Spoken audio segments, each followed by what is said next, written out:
Hi, I'm Dean Hoyle, and you're listening to And He Takes That Chance.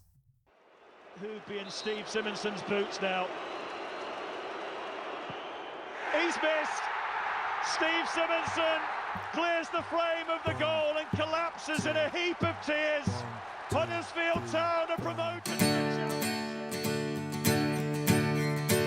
Keeps it in play, holds off Mbemba, releases Payne in space. Payne's got a chance, and he scores! Jack Payne scores! The days he gave me, I'm thinking of the day. On with that boy, he's going to chase the keeper down, he's charging I down! won't Oh, forget a God! single England day. just scored for the most bizarre goal you'll ever I see! bless the light, I bless the light, the lights Straight to on Moy you. again, who shoots! What a goal, Aaron Moy! An absolute thunderbolt delivered all the way from Australia! Moy's got options. I remember all Kachunga my life. plays it into the box. Wells! 2-1 Huddersfield Town! Brighton just could not pick up Town's movement. Jackie Wells saw the chance and fired it into the far corner. Town were pegged But back, it's but alright. not for long by the league leaders. No, I'm not It's frightened Huddersfield of Town this world, 2, believe Brighton me. 1, and this I really wish is happening. today would be tomorrow. The night is dark. Oh, where's he going to Just drop? need But it's in some there! rain. Thank you for the day. Smith scores for Huddersfield Town! Those 3-2 days are Town! sacred days Kachunga you gave left me. it! And it's Tommy Smith, the skipper, who's drilled in surely one of the most important I goals won't of the forget a Huddersfield single Town day, season. believe me. Days I Forrest remember all Thierry, my saved by Danny life. Ward! Days when you Huddersfield got to Town, walk the from annual right. strugglers, who took become my Premier League life, dreamers, but are then I defying knew the odds very again. soon you'd The leave dream me. is on.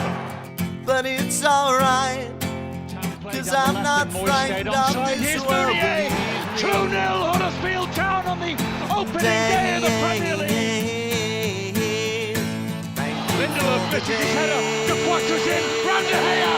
2-0 Huddersfield Town. 2-0 Huddersfield Town. I'm thinking Here's of the Sanchez to turn it into the pass there. And Clement scores. Clement I won't scores. forget a single day, believe me. Williams streaking across the halfway I line, bless runs the into light. Christopher Schindler and Town knock it I forward. bless De the Quattro's light that forward. shines De on Quattro's you. got the better. Yeah!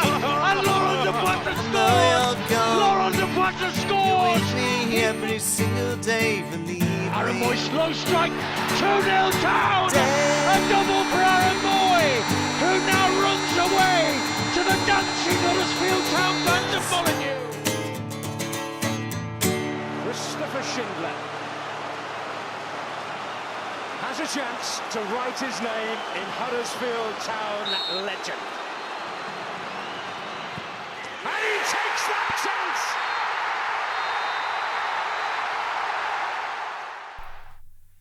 Right, welcome to a special summer edition of the Andy Takes That Chance podcast. Today we learn the answer to the age-old question of where did all the Jordan Rhodes money go? As joining myself, Matt, Neil and Kosi, we've got the man famed for the gig lane jig. It's Huddersfield legend Dean Hoyle. Good evening, Dean. Oh, good evening. Sorry. Right, is it my turn? Right, okay, I get used to this.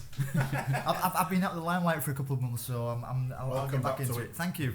I'm after retirement. Excellent. So everything good? So Yeah, you're looking really great. Everything's good, and we've got Danny as well in the corner. He's trying to remain anonymous at the minute, but we'll I used drag to him give in. 3 or 4 sites which actually accompanied to make sure I didn't say anything. Now it's Danny Boy. No, nobody can stop you now. We don't need dates yet to God, stop you yeah, now. You yeah. can just fill your boats. So we'll roll back. So there were rumours of Ken Davies selling Huddersfield Town back in 2008. Adam Pearson's name disappeared, and then a lot of people were quite disappointed with that because they're a little bit disenchanted with Ken. But Why? then, well, this is maybe why you're here. Sorry. But arriving like a white knight, From Ecky. if you like, from Heckmondwike. On my horse, on my donkey. You bought the club. You bought the club in 2008. We've heard that the reason why you bought the club was the Southend game, whereby I think we lost 2-1 in the last minute. Was it Bailey who scored in the last minute? And then everyone just kind of went, it doesn't really matter, we're off. And then you kind of looked around, from what I remember, you said you looked around and thought people should care about the result because they too many people... I remember walking out the Kilnabank and people weren't even angry. Seriously.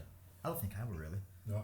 People had just given up. We just watched Andy Ritchie prop up the dugout for the last 90 minutes. Again. No passion, no nothing. And I just thought, this is ridiculous, to be fair. And onwards and upwards I took over. So crowds are falling from 13 to 9,000. Like you said, you could see the visual deterioration of the love for the club from supporters who, I think, I remember those games, and after half time people would usually say, do you fancy going to the pub? And they weren't joking, it was a bit of a tough go. We all went out of habit, didn't we? That's what it was, just habit. So enjoyment. So you came in, you initially took 30% in like a phased handover? Yeah, Ken wanted the centenary year. Right, I see. So that wasn't really a learning the ropes kind of thing. That was Ken's ego, let's say.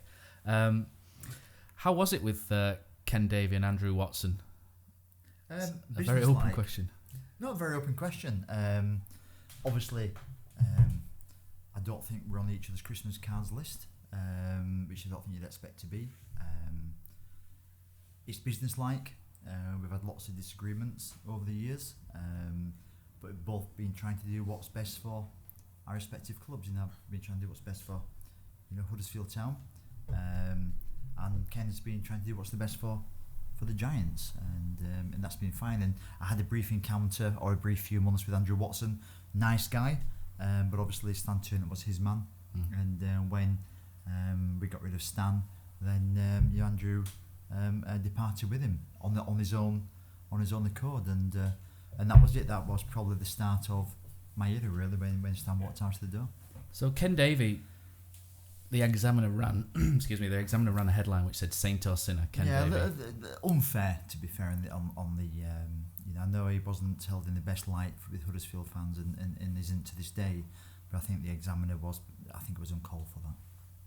And Ken moved aside. You took majority control when Stan Turner left, and Ken took the title of life president. Does he still hold that? Yes. Yep. It's what he wanted. To me, titles aren't important to me. Not interested. So if somebody wants that title, then that's fine. I'm pretty relaxed with it. Whatever floats your boat, I think. Right? Whatever floats your boat. If that's important, then crack on. Yeah. So those weren't really battles then, by the sounds of it, with Ken Davey, but sort of the shares issue was one thing that kind of, it got a bit ugly, didn't it, at times? More so between sets of fans, really. The sort of Huddersfield Giants and Huddersfield Town, they kind of turned on each other a little bit. I'm someone who likes both clubs. I like Huddersfield Town more than Giants. Anything with Huddersfield, absolutely, yeah. But it kind of got a bit daft, whereby both would refuse to support each other, which was a shame. I thought it seemed to be a little bit counterproductive. So how did that process go with taking the share? Because Ken Davey, for those who don't know, took over the CVA of the football club. The shares were valued at £2. He took those. The cynics among us would say Ken Davey bought the football club so that Huddersfield Giants wouldn't, the stadium company wouldn't go under, so Huddersfield Giants would have somewhere to play. He ran the club. It just self-sustainable, it's fair to say. I think he put some money in. I think from a fan's perspective, me looking in, I think it had a good start. Obviously they had. I think it's quite common knowledge. Some like 10 people turned up at first day's training with Peter Jackson. I thought they got Jacko back. I was a fan at this point, and I think that was a good move. They had Terry Yorith, who was obviously, I think, the brains behind Jacko's enthusiasm. And I think it was a great partnership, and I think we had some youngsters who got put together very quickly, and we became a team, and those youngsters took the chance. I think it was the young guns. We won't say too much about the young guns. It was the young guns. I think they did really well. But obviously, as it unfolded, we got promoted in our first year, which I think was fantastic. But then from that point, it was pretty obvious. I think we failed in our second year playoffs at Barnsley, wasn't it? Where Andy Ritchie was their manager, wasn't he? We won first leg, didn't we? We took a big following. Taylor Fletcher scored a beauty. I thought. Nick I think we all thought. That's it. Ralph, I did as well, to be Ralph fair. had a stinker in his second leg, and out we went. I think we also sold. Johnstead. Yeah. My goodness me. Johnstead to Blackburn for 1 point something million. So I think probably Ken thought, actually, this is pretty easy. This we just got promoted with a team full of kids, but just sold the striker for 1.2 million quid, and then we had a great season the season after. With John Worthington as captain, and we narrowly missed out on the playoffs. And I think from that point, it went sour, and I think the football club ended up costing Ken more than he'd liked, more than he expected, and that was it really. And I made an approach. It was me who approached Ken, and it was obvious Ken, wanted to sell, and the deal was done. But obviously Ken wanted to step on for the centenary. But I'll tell you a story about it actually, so now you want stories. I actually bottled it. So I'd had a couple of meetings with Ken about taking over the club, and I went to Tenerife on holiday, and I remember going to a hotel, and there was Pearson in the pool, and the guy who owns Flamingo Land on the beach. The Bradford City guy. Bradford City guy on the beach, and I'm looking at those two guys thinking, well, I know Pearson because he Leeds or whatever there, and I know the Flamingo Land guy because I've seen him on TV in Bradford City, and I didn't want to be that person where people go, hey, it's Dean Hoyle. I didn't want that, and I went back and I said to Ken, I've decided against it. I don't want to buy it anymore. And then Ken convinced me, and got myself back on track, and then I took it. I've got someone to thank Ken Davey for that. So Ken Davey is the same, yeah. Ken Davey is the same, yeah. So too. But yeah, so that's how it really happened, and we that's it. That's history, really. No. Yeah. So this sounded like from looking in. So we're obviously looking in, and we'll reference speculation. If it's wrong, hands up, apologies. But it sounded very much like KSDL were together, and Ken Davey was together, and you were kind of on the periphery a little bit, and you won't be too far wrong. Yeah, and there were certain things that Huddersfield Town were no longer benefiting from. I think Ken Davey changed the rental structure, which benefited the... No. The rental structure, as it's been well documented by Ken, it's set in stone. Yeah, it can't be changed. Well, quite frankly, anything can be changed as long as you have every party agreeing. Unfortunately for the football club, and this will have to change going forward, is that we pay, or the football club pays, it's based on attendances. Now obviously we have 20 odd games, the Giants have 13, we have 20,000 a game, they have 4,000 a game, so it means we pay 85% of the rent. And the frustrating thing for the football club is, and I have a simple saying, is that the Giants want parity on everything until it comes to putting the hand in the pocket, then they all want to bring 15% out, and that is the relationship. So remember, that was a relationship when I first took over, apart from we had no shareholding. So the board, we could only take board members to a board meeting at KSDL by invitation of the Giants. So pretty immoral, isn't it? Absolutely to be fair. Wrong, isn't it? Yeah, absolutely, yeah.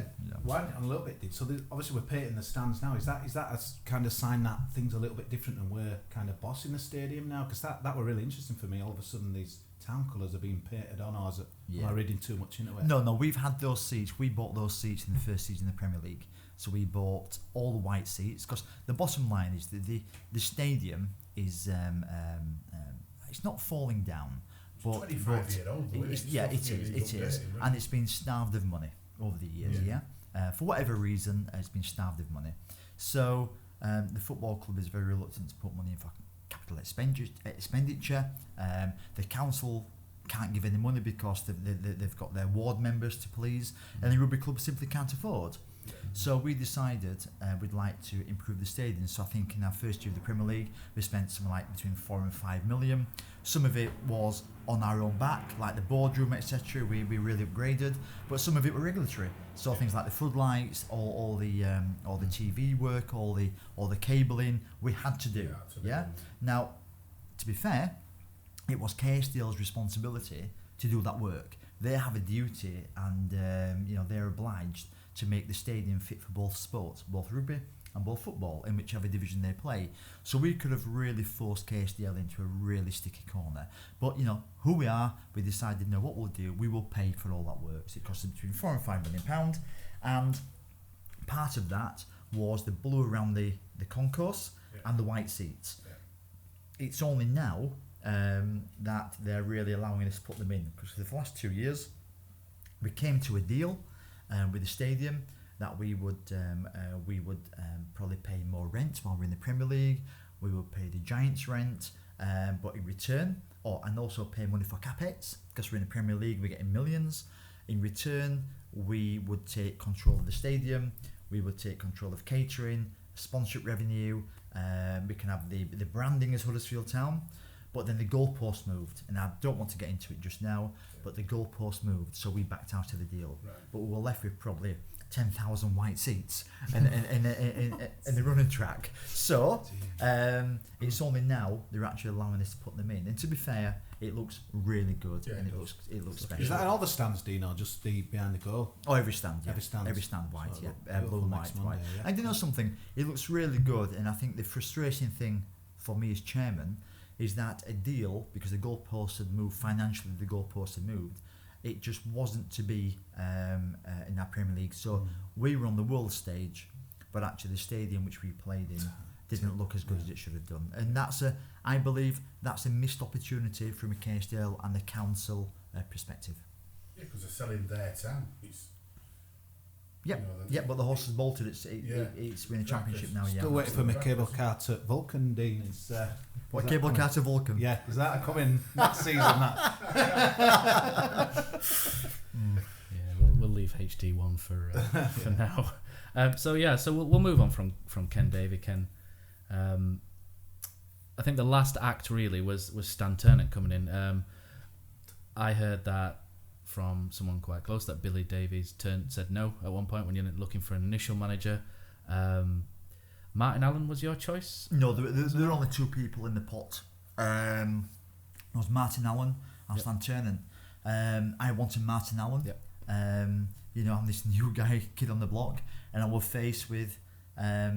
Remember, we'd had Stanlow, maybe both candidates in hindsight, but at the time we had Martin Allen. Sorry, we just had Andy Ritchie, who was bit sleepy, dour and uninspirational. Yeah. And then I had Stan Turnant, who we're gonna get 2 ton of coal on everybody's backs and they're gonna kill the bank. Yeah. And then we had Martin Allen, who was really emotional, but in a good way. Yeah. And I thought, God, I need some emotion. I need some emotion back in this football club. Some spark to get people excited and yeah. So the bottom line was Stan was Andrew Watson's man. The rumour goes, and I don't know the answer. The rumour goes is he'd promised him the Burnley job when Andrew was chief exec at Burnley. It didn't materialise, so he felt he had to do something at Huddersfield. So the bottom line is, I put my voice forward in the boardroom. I was also investing money at that time, but Ken and Andrew Watson decided against my better judgment to go for Stan Turnham. And I always remember at that point, I read the Examiner, and this is how naive I was at the beginning. I read the Examiner and they quoted me. I was chairman-elect, I wasn't chairman, Ken was chairman, but they quoted me. And it said, Stan's the right man for the job. And I looked at the paper and I felt sick because it was complete bollocks, to be fair. And I vouched from that point, never, ever, ever to say anything which I didn't believe in. Never. Yeah. And I still remember that point now. And I just looked at the paper and thought, oh, God, it's not right. And, to be fair to Stan was a good guy. He had the best sayings of any manager I've ever had. Christmas turkey in Carlisle and all that. And it didn't work out. But on paper we had some right players. Who could have seen Chris Laketti coming back? He was absolutely dreadful, wasn't he? He was shocking. David Unsworth.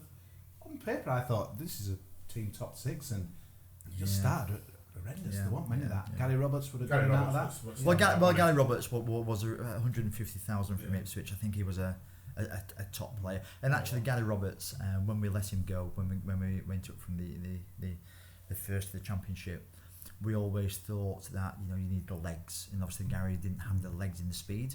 But I think we were so wrong because his set piece delivery was incredible, and we probably made a mistake by letting him go at that point. And I think Gary would have done a good job for us maybe 2 or 3 years later in the Championship. So you get some right, you get some wrong.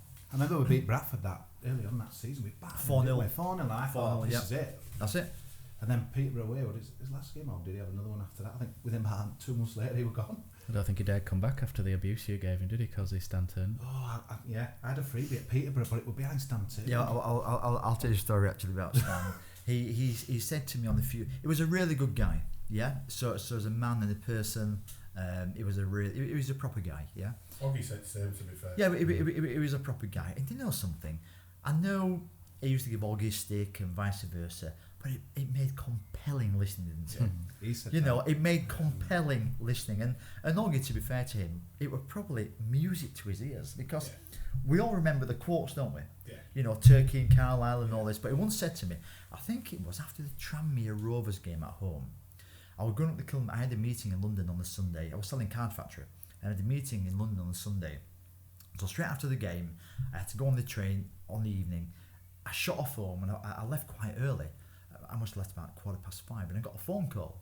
And he said, Dean, yep, Stan, can I have a meeting with you? So I whizzed the car round at top of Dalton Bank and came back down. And he said to me, if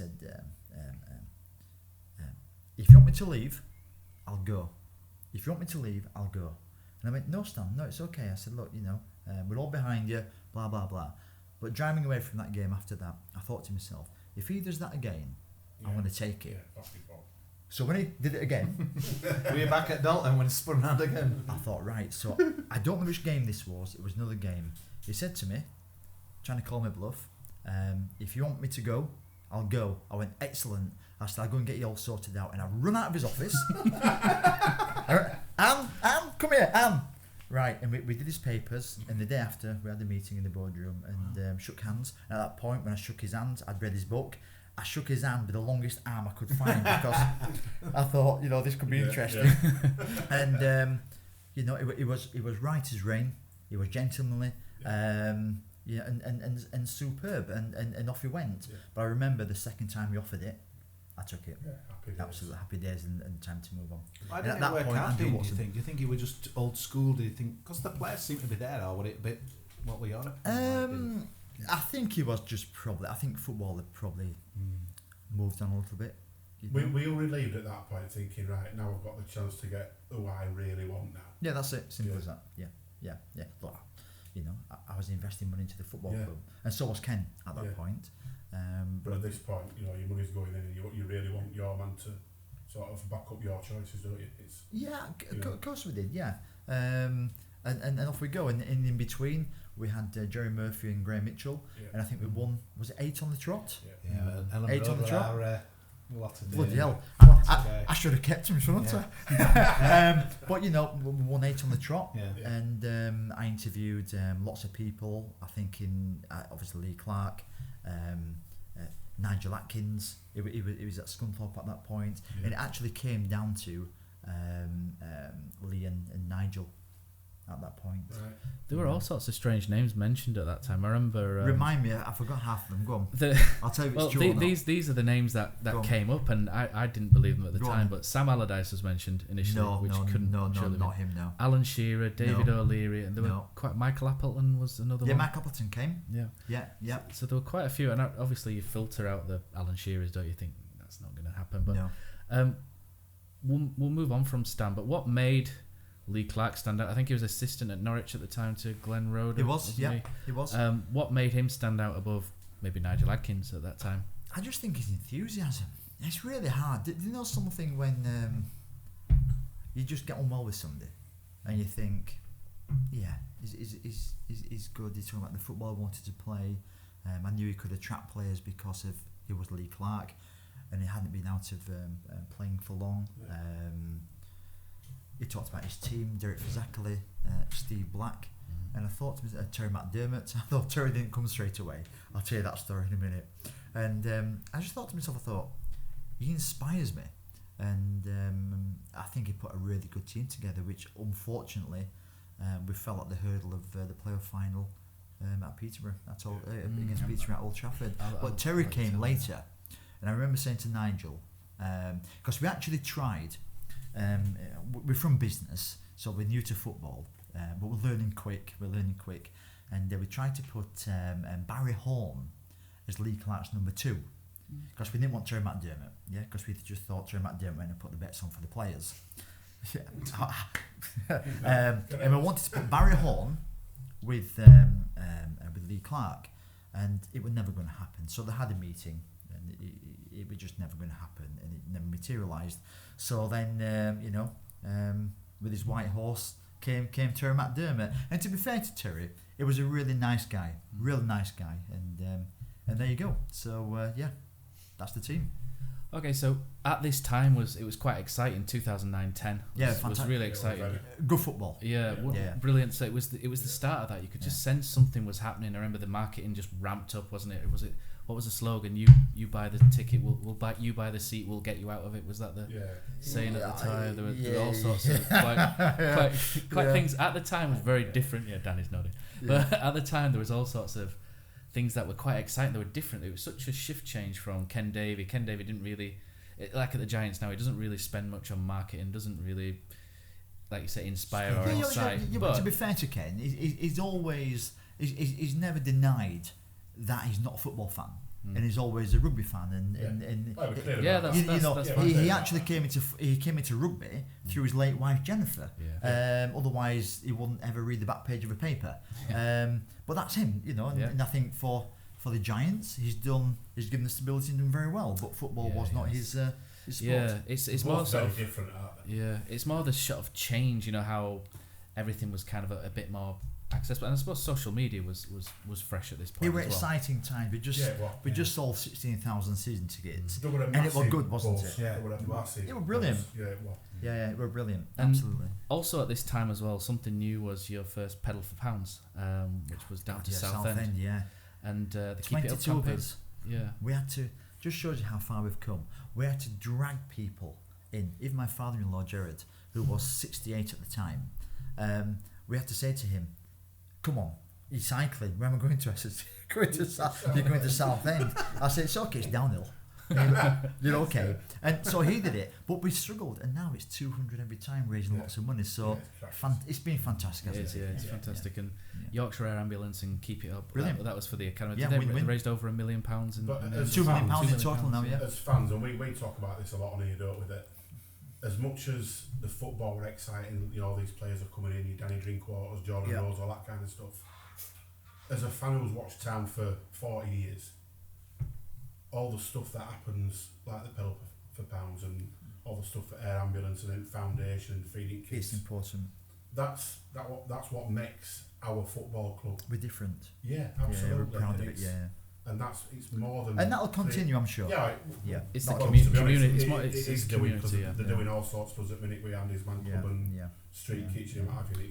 It's phenomenal. And that makes it more than a football. I'm still a trustee on the Town Foundation, so I'm not walking away from that. So definitely. I saw an article that Port Vale got a new woman owner taking over from that old guy and she really nice what she was saying about back to the community and doing very similar things to what we're doing, and it kind of made you think this is what football's about, not what we're seeing at Bolton and Bury. But why shouldn't it be? Let's be fair. It's a shame. And I've always said this: you cannot control everything what happens on a Saturday afternoon, but you can control the way you act in the community. And Huddersfield Town, look, maybe others follow us now and they feel it's important, but I think it's probably been as important, or if not more important, to firmly give ourselves identity away from the pitch as what it has been on the pitch. I think it's great because your football club belongs to you every day. Then you are, and it's not just what happens on a Saturday; it's what everything else that's involved. I even like the commercial stuff. I found that quite interesting, but that's just me being a bit sad. So Lee Clark, he's a bit Marmite, I think, with a lot of people. I quite liked him. I met him once, and I like you say, he's kind of like a bundle of nervous energy. I found him in. But I quite liked him. I love the way that he's a good guy. He promoted the club. He used to go out and he used to say how great Huddersfield Town was in in public, and we probably didn't have managers that did that afterwards, up until maybe David Wagner. And the way he lifted the profile of the club, I thought was great. It was just such a shame that he couldn't quite get that over the line. And one of the things he gets criticised a lot for, and some of the questions that come in for us as well, everywhere, is about him signing sort of 45, 46 players in 3 years, albeit some very good ones in Jordan Rhodes, Pilkington, Peter Clark, etc., etc. How did transfers work at that time? Because obviously now it's very different with your recruitment department, and it's built different. How was that down to Lee Clark every year, sort of saying, I need this? How did it sort of fit together at that time? Maybe sort of in the first season. I used to have an appointment with Lee every Monday morning, walk into training pitch and ask Lee who's that new player is. No, seriously. 2 new players. 2, yeah. Who are they? No, look, Lee was a really good guy, and I was desperately wanted him to succeed, because if Lee succeeded, then so did I. And it was my first managerial appointment, so I backed him to the hilt. In hindsight, I probably backed him too far, but we did have some exceptional players. So how did it work? We didn't have the same recruitment now. Most of it in those days came through managers, and it was tip-off. So to give you an idea, Jordan Rhodes, people might say, how did you find Jordan Rhodes in Ipswich's reserves? They were quite simple, I forgot his name now. The old manager of Everton, Howard Kendall? Joe Royal. New Terry McDermott, and he said to Terry, you should look at this guy Jordan Rhodes. If you sign him, you've won the lottery. And so we did. And that was as simple as that. If you look at Pilkington, we got a tip off about Pilkington. I forgot who from now, but I always remember the story. We got Pilkington in the boardroom, and in the Huddersfield Town boardroom, there's no reception. No phone reception. And halfway through negotiations with Pilkington and his agent, me and Nigel, I sat there as well, and Lee put his head around the door, and he said, Dean, can I have a word? So I went out, and he said, there's Cardiff City, on the phone, the old East chairman, Cardiff City on the phone. He was at the point, and he said, they want to sign Pilkington, and they're trying to get through to him and his agent now. So when we was talking to Pilks, and he said, I'm going to have to go home and speak to my dad about it. I said, no, there's no need. And we literally got him to sign there and then. And when he came out, then he realised Cardiff was in the Championship then, was trying to sign him. But it was fine with it, absolutely fine. And away you go. He was a serious player, Pilks. I remember when we got promoted and stayed up, he was straight on Twitter, he was, big us up, and he was like, when obviously you were going through your illness and things like that, he was very vocal. It seemed like you and him had such a great relationship. Obviously had that injury, what was it, with Rochdale, was it on a Tuesday night? His ankle. Yeah, well, it was real. Has he ever been the same player since? Maybe not. Well, I think the thing with some footballers is when they go up the football pyramid, some footballers can cope with more money, and some footballers can't. And some the top footballers can cope with the extra pressure of games, and they can cope with the financial rewards. Not every player can do that. And I think probably maybe Pilks, when he went up to Norwich, had the season in the Premier League, and then it's probably been not a huge downhill journey for him from there, but he's been very injury prone. And to be fair to Norwich, they signed him, and while he had a pretty semi-broken ankle, but he was he was a super talent, was Pilkington. That goal against Sheffield Wednesday, when he bent it round. Left foot, right foot. He was a proper player. As a front. To be fair, he could have played for us as he was at that point in the Premier League last season. He's a top player. In that Millwall, that first season, obviously when we lost that second leg, I was a bit gutted, but I kind of felt it was just like the development. We were kind of schooled that night. I think we maybe froze a bit. The first leg, obviously, was a bit of a struggle. Were you really disappointed, obviously, to losing the place? But did you just see it as kind of part of the journey, or how did you kind of come away from Millwall that night? Relieved I got home alive. To be fair, I remember leaving that. I remember leaving that game. And it was so intimidating. It was wild. And we bloody lost. I'm thinking, my God, if we'd have won. Top coach was getting the windows bricked and all. Robbie Williams, scary night. Throwing it, come to Robbie Williams. Well, I always remember that point. The Millwall fans were actually passing cans of lager down to everybody. Yeah, and I always remember I were actually in the stand at the back of the goal with Daniel and his friend Harry at that point, and I remember the ball went out of play, and Robbie Williams went to pick up the ball, and the Millwall fans looked at him and said, "Come and get it." He went, "No," and did you know something? He bottled it, and he did. I think unfortunately we got intimidated and bullied out of that game at night. Yeah. So then the year after, Lee wanted to sign experienced pros, so went from young and exciting to more risk averse, and that's probably where I think it kind of went a little bit wrong. Yeah, that was on my agenda. Taking that. I was going to say, was that a conscious thing? Because it seemed like Alan Lee came in. Neil's favourite player is Alan Lee. He came in. Joey Goodjohnson was a bit more experienced. Came in. No, that was the year after. Was that the year after? So that was after. That was, if I'm right. Am I wrong? No, I thought that was after Peterborough. It was after Peterborough because our first game was Notts County away. 3,500 Town fans. Joey Goodjohnson's first game. Yeah. So we're talking Anthony Kay time. No, we are. We're talking Anthony Kay. We're talking. Yeah, you're definitely wrong. Go on. I remember the shirt because that shirt was the black and the blue and red one. It would definitely. Can we have a vote? I would say Joey Goodjohnson signed for us after Peterborough, but in between Millwall and the Peterborough game that season, here we go. in between that game, we signed people like Anthony Kay, and that's where they wanted that kind of steam. Kay came in that first season, didn't he? You know what? 2010. Yeah. So which season's that? Who's that? That is 2010-11 is the Peterborough season. Always right. What a season that was, though, dude. What do I know? I thought we were heading up automatic, and then that night against Bournemouth, when Anthony Kay, I thought we were done. When who was it scored? Do you think everybody maybe thought that? And then Kay just I would know it leapt like some. The place went absolutely nuts. That was some game of football. It was incredible. Would have thought Bournemouth. I would say that was, to be fair, the best game of football I've seen in 10 years, as in excitement. Yeah, it was ridiculous. Yeah, the Sheffield 4-0. Oh, 4. Yeah, that were. I said Dave Thrall Sykes never did this, did he? Actually, Daniel has wanted to get into this podcast. Can I sit in my seat, Daniel? No, that was incredible because Dan Young scored for them, didn't he, as well? Yeah, he did. And that was an incredible game. When Kay put that penalty, our bottom tier thing, it was just incredible. The place, everyone ran on it. Well, at that point, I was in the manager's office with Lee Clark watching it on TV. Wow. Yeah. So you're getting to know lots now, aren't you? So I don't do penalty shootouts. Can you believe it? And I noticed Lee had gone. So in the director's box, I noticed Lee had gone. And I thought he must be in the office.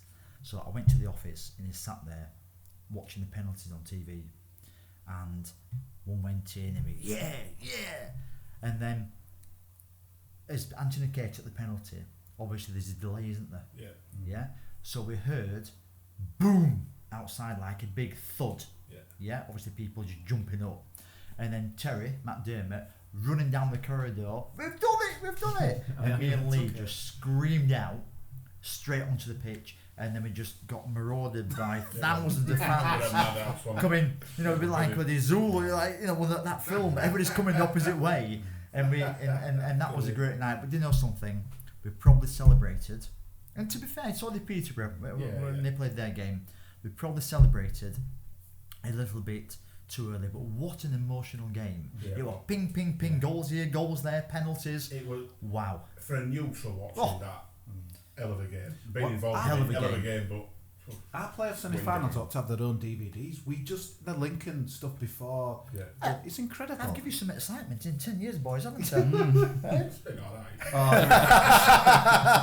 We're going to have to talk about that P word now, aren't we? Old Trafford. I'll tell you what, Dean, I felt it just didn't feel right to me.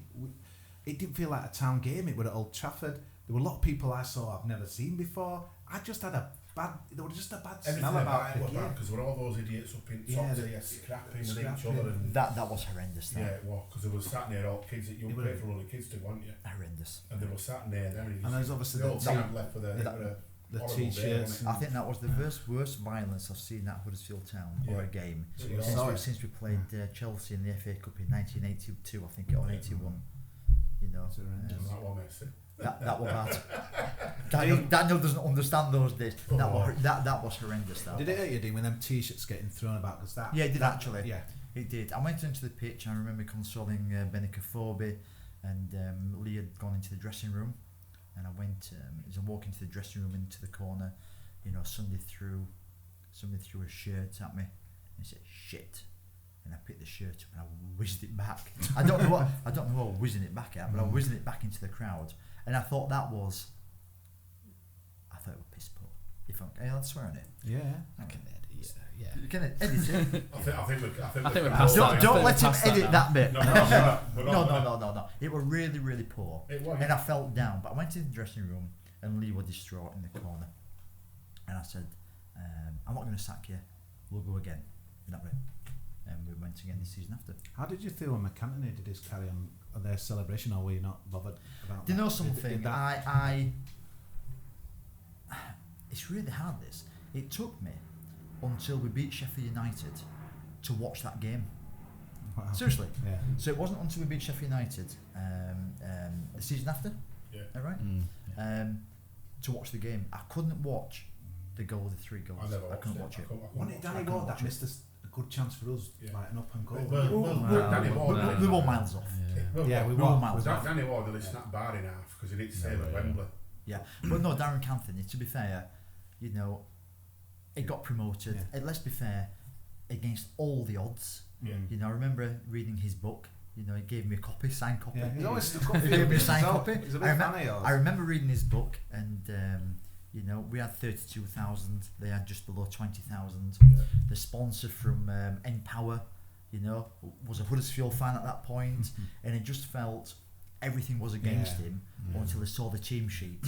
And when he saw Jordan Rose not on the team sheet, he thought happy days, and then that gave him a boost. So for him to celebrate, look, there's so much pressure in football. What were your thoughts that day when they were Jordan Rose starting?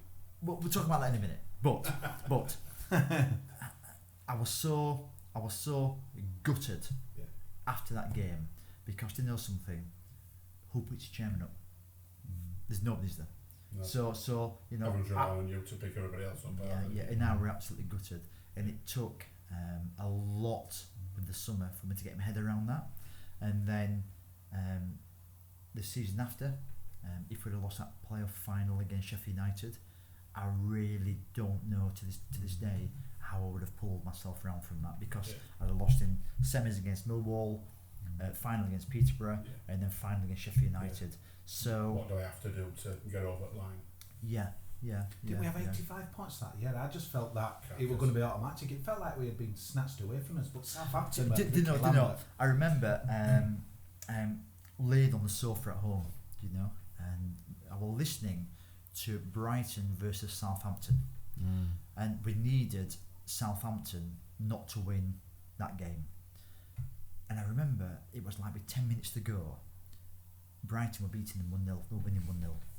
And I thought, if worst comes to the worst, they're not going to win, it's going to be a draw. And they lost 2-1. And that absolutely put a knife into us and twisted us. That was horrendous, that. But went into the playoffs, and it just wasn't to be. And probably Lee could never get his, we were talking about this, me and Daniel on the way over, Lee could never get his head how to combat the diamond of Peterborough. So that's why we always ended up playing 3 in the middle, sacrificing the striker. He looks at Kosi and Jordan Rhodes, and he always preferred to play Benick in as a lone striker than Jordan, who wasn't as athletic. And that's what happened on that day. Probably we treated it more like an away game than a home game. Instead of going and taking it. But you know something? Hindsight is a wonderful thing. But the regret I have today is if we'd have got promoted that day, we'd have had a young Peltier, we'd have had Pilkington, we'd have had the young Jordan Rhodes, we'd have had a younger Peter Clark, and you know something, it was primed to have a good season in the Championship. But then we sold Peltz to Leicester, Piltz went to Norwich, and it kind of broke up. And did it wind you up a bit in that Ricky Lambert did the business for them? Obviously, weren't we after him, or is that just business? Sometimes you get it wrong, and sometimes you get it. We get a lot wrong. That's life. Yeah, you win some, and you lose some. We'll be talking now about Harry Maguire going to Man United for what, 80 million. You know, we got offered him for £1 million. You know, and our head of scouting at that point turned it down when I was at Sheffield United and said no, it's too slow. You know, hindsight's a wonderful thing, isn't it? Yeah, well, come on. I've got some players, because that's one of the popular things people ask about, isn't it? What could have been. One thing that I had a friend who worked as a scout at the time at Huddersfield as an academy one, and he'd learnt from somebody. He reckoned that this again is conjecture again, and he reckoned that if we were to get promoted that day, we would have gone for George Boyd and Craig McHale-Smith from Peterborough. So I'm not sure if that's any truth in that, but another question that came in as well: how far do you think Lee Clark could have maybe gone? Maybe that's changed his career, that one game, and how far do you think that team would have gone straight after that? And maybe Lee Clark's career goes in a different direction as well. I think we'd have. Gary Roberts, also a great player, would have been a lot younger as well. Yeah. So I think we'd have had a great season in the Championship. We'd have strengthened as chairman. I'd have been on the high. I'd have invested a bit more, you know, sweet money into the place, and I think we'd have really pushed on. I'm not saying we'd have got promoted to the Premier League, but I think we'd have had a really good season of consolidation in the Championship. So obviously, you know, I remember George Boyd. I think they wanted £1 million for him, which, you know, it was a lot of money for us at that point in 2010, 11 or 12. But now it's you know, it's smarty money, isn't it? To be fair, and then that's football, really. It is. So we'll move on to the next season, unless you guys have got anything on that particular season. But no, but sorry. Just to recap on, if Jordan Rhodes, would you have picked him? When you saw team sheet, did you think, no, Jordan? You were out of gas though, then, Neil. I think people think that he were like doing the business he won. If you remember that time, I thought at the time, I want two one-off game. Yeah, you think about it now, I think, what were he doing? But I just remember at the time not being too mad with it. Obviously, at the end. The reason he didn't get picked is because of formation. So Lee was paranoid that if we played 4-4-2, then the diamond in the middle, which they did that season, they would lose 5-0 or something to them down at Peterborough. They played us off the park at our place as well, didn't they? And Lee couldn't get his head around that formation. And it wasn't just a formation, there are some really good people in the middle of the park. So then they started playing Peltier in the middle, didn't they? To kind of most it up. And then Bennick was a better number 9 on his own than what Jordan was. And that's it. So Kevin Kilban as well was in midfield, wasn't he, at the time? Kilban, it was a, How will Lee Clark come into that next season, though, Dean? Would he? Because you said it took a while for you to get over it. Did you sense that? Because 2 playoff final semis defeats and final, obviously, that takes a lot out of you. Did you feel you slid it with? No, fine. Like, they were all. It was fine, absolutely fine. You know, he bought a few more players, so that kept him happy, and it obviously reinvigorated. You know, I remember the first game we had that season was Notts County away, and we took 3,500 and filled the whole all down the side, and I think they just got promoted from the old second division. Absolutely murdered them. It went against boys, wasn't it? And I remember Joey Johnson dictating play. It was superb. And Joe Garner looked great that day. Joe Garner looked great that day. And I think that season, wasn't it? It's alright. And I think and I think from that point, it just didn't happen. And the reason I got rid of Lee is he wanted it that much. He wanted success that much. He just couldn't get it. This is a hard thing to explain, but you've got to be. It's like a marriage. You've got to be married to somebody to really understand what makes them tick and what mood swings, and Lee wanted it that much. He just couldn't do it. So the infamous story goes. Am I talking too much? No, go for it. Yeah, the infamous story goes, and we still call Lee Clark Cafe, don't we? Yeah, Dad was laughing because we were skiing in a place called Arosa in Switzerland at half term. When I go skiing, managers need to watch out. And we're skiing, and I remember we got an international break that week. Yeah, we just played Sheffield United, and I think we'd lost 1-0 against Sheffield United. Yeah. Okay, I wasn't at the game. I think it was great. midweek or Saturday. I don't know. Tuesday night. Tuesday night. Tuesday So night. Wednesday morning, I'm skiing, and I'm chewing things over, and I'm quite a decisive person. When your mind's made up, your mind's made up. Yeah. To be fair, that's and you either get it right or you get it wrong. And we went for a coffee break about 10 in the morning, 11 in the morning. Yeah, about that. And there's a few of us, and we're a big group of another family, all Sheffield Wednesday fans, and they've got young kids and whatever, but they're all into football. And I said to Richard, who was my chief exec at the time at Card Factory, I said, I'm going to sack Lee. When? I said, I'm going to do it now. And I walked out of the cafe, and I phoned him up, and I said, Lee, I'm letting you go, I'm sorry. And he couldn't believe it. And maybe I should have done it face to face, but we are where we are.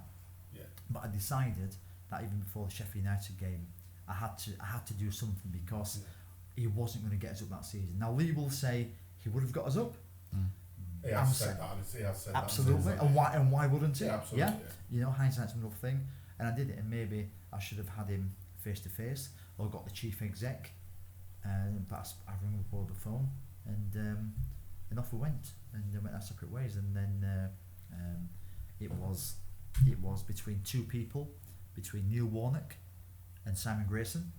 And then Neil was my first choice, and he went to Leeds. Ken Bates offered him, they were in the Championship at that time, if I'm right in thinking, we were in the First Division. And Ken offered him a big promotion bonus if he got Leeds into the Premier League. And I just couldn't compete with that bonus at that point, because getting to the Championship is not the same money as getting to the Premier League, as you can imagine. So Neil went to Leeds, probably the only job he's ever taken with no success. And then I took Simon, who I was equally happy with. He had a rocky start, but then he stabled the ship. And out of all the managers I've ever had, as a team, with Snods and Dusty Miller, Ian Miller, I would say they were the best team. Right. You know, not the best manager, but the best team of individuals. And they all spouted off each other, and it worked really, really well. And after 3,000 penalties, we finally got over the line. I don't think what helped Lee, Dean, was that unbeaten run. I felt that became a big millstone around his neck. We were coming to games, I thought, trying to not lose. But it's right, isn't it? Yeah, I just felt that, you know, and much were made of that run, and mocked really, but I just thought that was a problem. And you probably didn't see that Sheffield United game if you had sacked him, but I remember that game thinking, if this carries on, we're not even going to get it playoffs here. I just remember feeling it. It started when Simon came, didn't it? Because first couple of games, we were over 2-0 at Stevenage, and we were over 3-0 at Bury. And you're just thinking, well, that when John McCool made the balls, so that team that's there, that's well, there, isn't there? another bit of gossip for you as well. It's all coming back to me now. Keep it going, dogs. What you're not getting out. I remember getting Terry McDermott into the boardroom. I don't know why he came into the boardroom, but I gave him a right bollocking one day. Lee wasn't there, and I said to Terry, Terry, this was before the unbeaten run. I said, why can't we? I said, we've got the best squad in the league. Why can't we go and put a run together, an unbeaten run? Why can't we do it, Terry? You know, why can't we go 10 games unbeaten? We just can't do it. Why can't we do it? Bloody hell. 43 games later, and that is no word. That is no word of a lie. Brilliant. He got a bollocking. I'm not sure whether the bollocking made us go unbeaten for 40,000 games. Take credit for it though. Yeah, but do you know something? Something happened, and we just didn't lose. So we'll wrap up, Lee Clark. I think I think there's a few things. I think the Steve Black. Story you want to know now, don't you? Do you know Steve Black had his say in the book? So I think maybe you should have your say. What did he say just before I put my foot in it? He swore, didn't he? I think he said something about. He said something in front of the players, and he said, "That man's not the man I know. That man was a see you next Tuesday," or something like that in the book. So now is your right. To reply to Blackie, who seemed like a great guy. I'll add in. Blackie seemed like a top man. Yeah. Well, apart from that, you're enjoying tonight, aren't you? Yeah. Popcorn, man. No. I'll tell you exactly what happened. We went to Oldham, and we lost. What, it 1-0? And to be fair, end of the game, Oldham, it was like they won the cup final. We turned up in our fancy coach with all our poochers and all our superstars for League One. Some good players. But every time we go to Oldham, they give us such a good kicking. We go home with our tail between our legs. And I just got absolutely peeved off with it, So I wrote in the programme notes, in famous programme notes, do we really want this? Do we really... how hungry are we to get promoted? Or actually, is life so nice for us all, we're not bothered what happens, but I want it hard. So I wrote the programme notes, and I think we played Exeter on the Saturday, and we lost. And I think Paul Tisdale called it is probably the best result Exeter's ever had in their life. But obviously we had turmoil behind the scenes, so obviously players weren't happy what I'd wrote. So after the Exeter game, Lee said to me, he said, we're not happy. So look, what I'll do, I'll address all the players and I'll address everybody. Everybody I'll address. And I've never told this story before, so this is exclusive. This is exclusive, yeah. And I don't want the examiner writing it if you're listening. So I got all the fantastic media. There's all the players. Lee Clark's at the side of me, stood up. Jordan Rose on the front. And I mentioned Jordan because remember when it was all kicked off, he squirmed in his seat and he kind of disappeared. He was a nice lad with Jordan. And Steve Black was right at the back, yeah. And halfway through, he puts his hand up. And I said, "Yes, Steve. Yeah, you're not going to edit this, are you?" If you don't want to, no. Right, okay. In case he edits it, I'm warning you, viewers. He's not edited it. He put his hand up and he said, "I've listened to what you say. Put your fingers in your ears, Daniel." He said, "Do you know what you are, Dean?" I says, "No." He said, "You are a disloyal twat." In front of all the players, all the staff, and I went, "Well, that's your opinion, Steve." And I said, "Right, okay," and that's it. And I kind of moved off. At that point, Jordan Rhodes was like trying to disappear into his seat, thinking, you know, all the players' eyes were like looking elsewhere. And obviously, I think he tried to have a siege mentality. Yeah. So I think he tried to do it in a positive way. Yeah. But then the day after I sacked him. That's it. How can you not sack him? Right, you've got to sack him, man. Yeah. Let's carbon for everybody else to. That's it. You've got to sack him. But you know, Steve is a great guy, and he said it with the right intentions. Yeah. It didn't work out as he probably expected. He still sends me texts now. Okay. And I still send him texts. So the playoff, well done, Dean, fantastic. Blackie, he's a great guy. Yeah. He's a really, really top guy. Yeah. And that's it. You know, that's it. The nature of the environment, though, where you've got a lot of passionate, professional people. Yeah. You're not all going to get an all time. It's impossible. It's just not. It's not right, is it? You just can't. You know. So, but there's a step in. And you can't say that to the boss. A little step too far, when it's your boss. There is. Oh, one last story about Lee before we finish. The classic. This. We played Rochdale away night game and we lost 3-0. Remember that? Yeah. But actually, I thought we played pretty well. Yeah. We did play well. Yeah. And on the way out, the chairman shook my hand. He's a real nice guy, the Rochdale chairman. And I said to him, I can't believe we've lost that game. And he shook my hand and said, you have son, 3-0. Right, okay, yeah. So after it, I thought, I'm going to go to the dressing room and I'm going to tell all the players, forget the result. If you carry on playing like that, you're going to get promoted. Hands down, fantastic. I went to the dressing room and it was a bit like an L shape. Yeah, like you walk into a room, but like a lavatory. You walk into a room, there's a wall, so you can't. So I went round the corner and I got rammed in. So somebody followed me in, and Lee is giving the players an absolute hairdryer. He's absolutely ripping them. Useless. He's in tears. He's hysterical. And I'm thinking, shit. Yeah. I want to go in out and say, if you cannot play like that, lads, we're going to get promoted. And I tried to reverse out, and I couldn't. Try to listen to it all. So so that was one of those things. But then I went down to training the morning after, and I addressed the players and said to them, I wanted to say it last night, but hey ho, if you carry on like that, guys, you're going to get promoted. And even now, I think Anthony Pilkington, when he writes his things, or he always mentions that game, that the chairman came down 9 o'clock in the morning after, and he gave us all a right boost. Yeah. Season when Simon Grayson got them up, I always think there's a lot of bollocks. Do you agree, Dean, where people say these are going to win the playoffs because they're coming in on a good form? I just think every time we've gone up, it's total bollocks. We've come in great form and not made it. But that MK Dons game, you were red hot. We put on a performance. I just thought, wow, this is it. Yeah. But typical Town, we did his best to bugger it up at home, didn't we? Yeah. It was an incredible night. Because we're 2-1 up, and then Jordan scored at home to make it 3-1. Yeah. Then they decided they were going to come back and give us a bit of a game. And to be fair to MK Dons, and I remember Pete Winkleman going out to the boardroom that day and saying, make sure you get promoted this time, because it was our third attempt, wasn't it?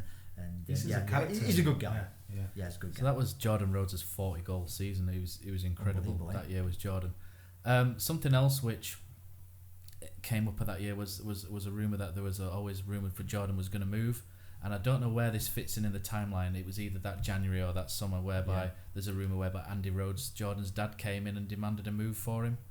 I don't know if that's true or fact or fiction. Oh, I'm getting all off my chest now, aren't I? it was at Christmas. Apparently, from the agent, West Ham wanted to bid $3 million for him, and I said, absolutely no way are we going to sell Jordan Rhodes to West Ham in this season. Forget it. It's not going to happen. So we ended up giving Jordan a new contract. He got more money, not a significant amount, but enough to keep him motivated. Yeah. And then come the end of the season, it was obviously the Blackburn. Yep. And to cut long story short, it started. Did they have Shebby Singh at Blackburn? The head of football. Yeah. And their manager at the time was the manager, the Scottish guy. Steve Keane. Yeah. Had been going into pre-season, had been going to other. Football's a small world, and the word gets about. He'd be going into other dressing rooms or other managers saying, "Yeah, I've got Jordan. You know, he's going to sign for us and whatever." And they came in with a bid of $2 million, and it just kept batting it away. And then I were in Paris actually on the weekend away, and Nigel rang me up and he said they've come in at 6. I went, all right, it's getting interesting now. Went to 7. I said no. It went to 7. No. It went to 8, and I went no. Say 9. And at that point, they lost the plot with me and said, no, it's 8 or nothing. So we accepted the deal, and Jordan went on his way. But at the point, Jordan, his father, Andy, who was a character, Nigel rang me up and said, Dean, I've got Jordan, his dad, in reception, and I can assure you, Jordan's dad's going to kick my head in. He wants to go to Blackburn. And they just tried to force the move, and all's well what ends well. And Jordan's a super guy. He always texts me when we got promoted, obviously, well done, Mr. Chairman, all this, and he's a great guy, and so is his father. His father's very passionate, and they're a fantastic family, really good. Are you amazed how his career's panned out since he left us? Because I am. I know people said he lacked a yard or what have you, but it seems to have been a bit of a car crash since. I always thought Jordan could be a Premier League player because of his movement. Yeah, and he's the best finisher we've ever had at Huddersfield Town. He knew where to put the ball between the pegs with his header, running to the front post. His positioning absolutely incredible. But the problem with Jordan is when he left Huddersfield, they probably paid him 8 times what he was at Huddersfield. Straight away, I'm not sure. Like I say, some footballers, when they go to the very top, sometimes money, and it hasn't killed Jordan, but sometimes it can take away the ambition. And maybe it took away a little bit of Jordan's ambition. But let's be fair, he's a wonderful footballer, but he hasn't ever hit the top, has he? No. What about that 4-4, Dean, at that promotion season? That was promotion season, wasn't it? What a game that was. What a game that was. I thought there was one more attack. I thought, come on, we're going to get off our regale at that time. So, and all of a sudden, hang on a minute, and then it was incredible. It was a crazy game. Well, I'll tell you, at Sheffield Wednesday, and I think they do this on purpose, there's always a row of about 12, 13 fans in front of us, Daniel. Yeah. I think they're planted there. Yeah, you boxed in there. I think, without question, they must go for an interview to sit in those seats, because when Sheffield Wednesday score, they turn round and they're right in your face and they give you some stick. But I can tell you, please tell me who to give it back. On 2 occasions, which is 4-all, they will not turn their heads, and obviously I'm sure we get on to the playoff semi-final. They're not like that. Karma, isn't it? Have you ever had a bother dealing with opposition fans or etiquette of directors? It kicked off a little bit at Sheffield Wednesday with these fans in front. It kicked off a bit. In the playoff? No, the against league. the 4-all. Right. I took a big Sheffield Wednesday fan with me, and he ended up with them, arguing with them, and he's their own fan because he just showed what a set of tools they were, and they were proper. The thing is, if you're going to give it, oh no, take a bit, haven't you? No, if you can't, don't do it. Yeah. Oh, another quality one. I'll always remember this. In Lee Clark's day, we played Norwich City away. And Norwich City, they're a very genteel kind of crowd out there, yeah? And right in front, I call it, it's like they plant them. There's these 3 old blokes. It were like last of the summer wine. Flat caps, right? And we're having a bit of argy-bargy through the game, but very polite. And when Norwich scored, one of them turned round and stuck 2s right up in my face. Yeah? Is this where we beat him on that Friday? No. This is in Lee Clark's day. Right. I think Jim Goodman were playing. I think we lost. Scored, At half time. Played them off the park. Second half, we lost 3-0 because their manager got his act together. And it just turned around and stuck 2s right in my face like that. And you know, old people like sometimes he's like, you can't touch me because I'm old, and I didn't. But at the end of the game, you know, we shook hands and it's all good fun. Were you there that season when we beat them, Dean? That amazing Friday when? Yeah. He shook my hand again. Do it back? Yeah, he shook my hand again. Right. And he said, best class. teams come here this year. Oh no, it's all good fun. I like that. But not at Sheffield Wednesday. Yeah. So Wembley 2012, finally promoted that after. was a warm day, wasn't it? After 28 degrees. Really warm day. 0-0. You're on the bench with Simon Grayson during the penalties. Yeah. You can see you talking to each other, but you can't quite work out what you're saying to each other. I'm wondering if you can remember what you were saying at that time. I'm not keen on penalties. So I went from the Royal Bots and I tried to go into the room at the back, the big suite, to watch it on telly. Because it's really weird, but penalties are hard to take on board. You play all season, and it's like one spot kick, and it decides the whole future. So there were no TV. So I thought, I bet there's some in the tunnel at the back when they come out. There's got to be some TVs up there watching. Yeah. So I went down there, no TVs. So I walked out and I saw Simon sat there. So I went and sat there. No, actually, I sat there. And Simon came over and sat with me, and we were just. You must have given it up, Dean, like we all had them. It's got a bit boring, isn't it? Really? Yeah. I've never seen a team. I watch so much football. We missed the first 3. That'll never happen again. That. They're incredible. When Alan Lee, not even unlucky with all 3 penalties. They were just bloody awful. Who missed it? Alan Lee. Damien Johnson. When he slid past, but it seemed to go about 2 miles an hour. That it was like we're done. Damien Johnson's was a bit of a bad one, wasn't it? He was a good player, was Damien Johnson, but that was not his finest moment. But it's like what you were saying in our feeling like you that we didn't have another playoff in us. I think this one now or never, you know. Well, I was sat there, and I don't know personally how I would have recovered after that point, because another season, another expensive season, and by those standards, I'm not sure how to recover at that point.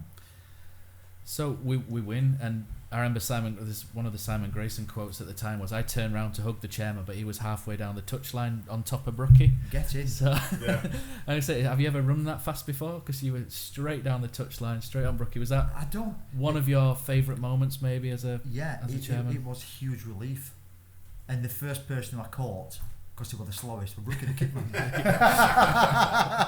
and you know, he's been there a long time.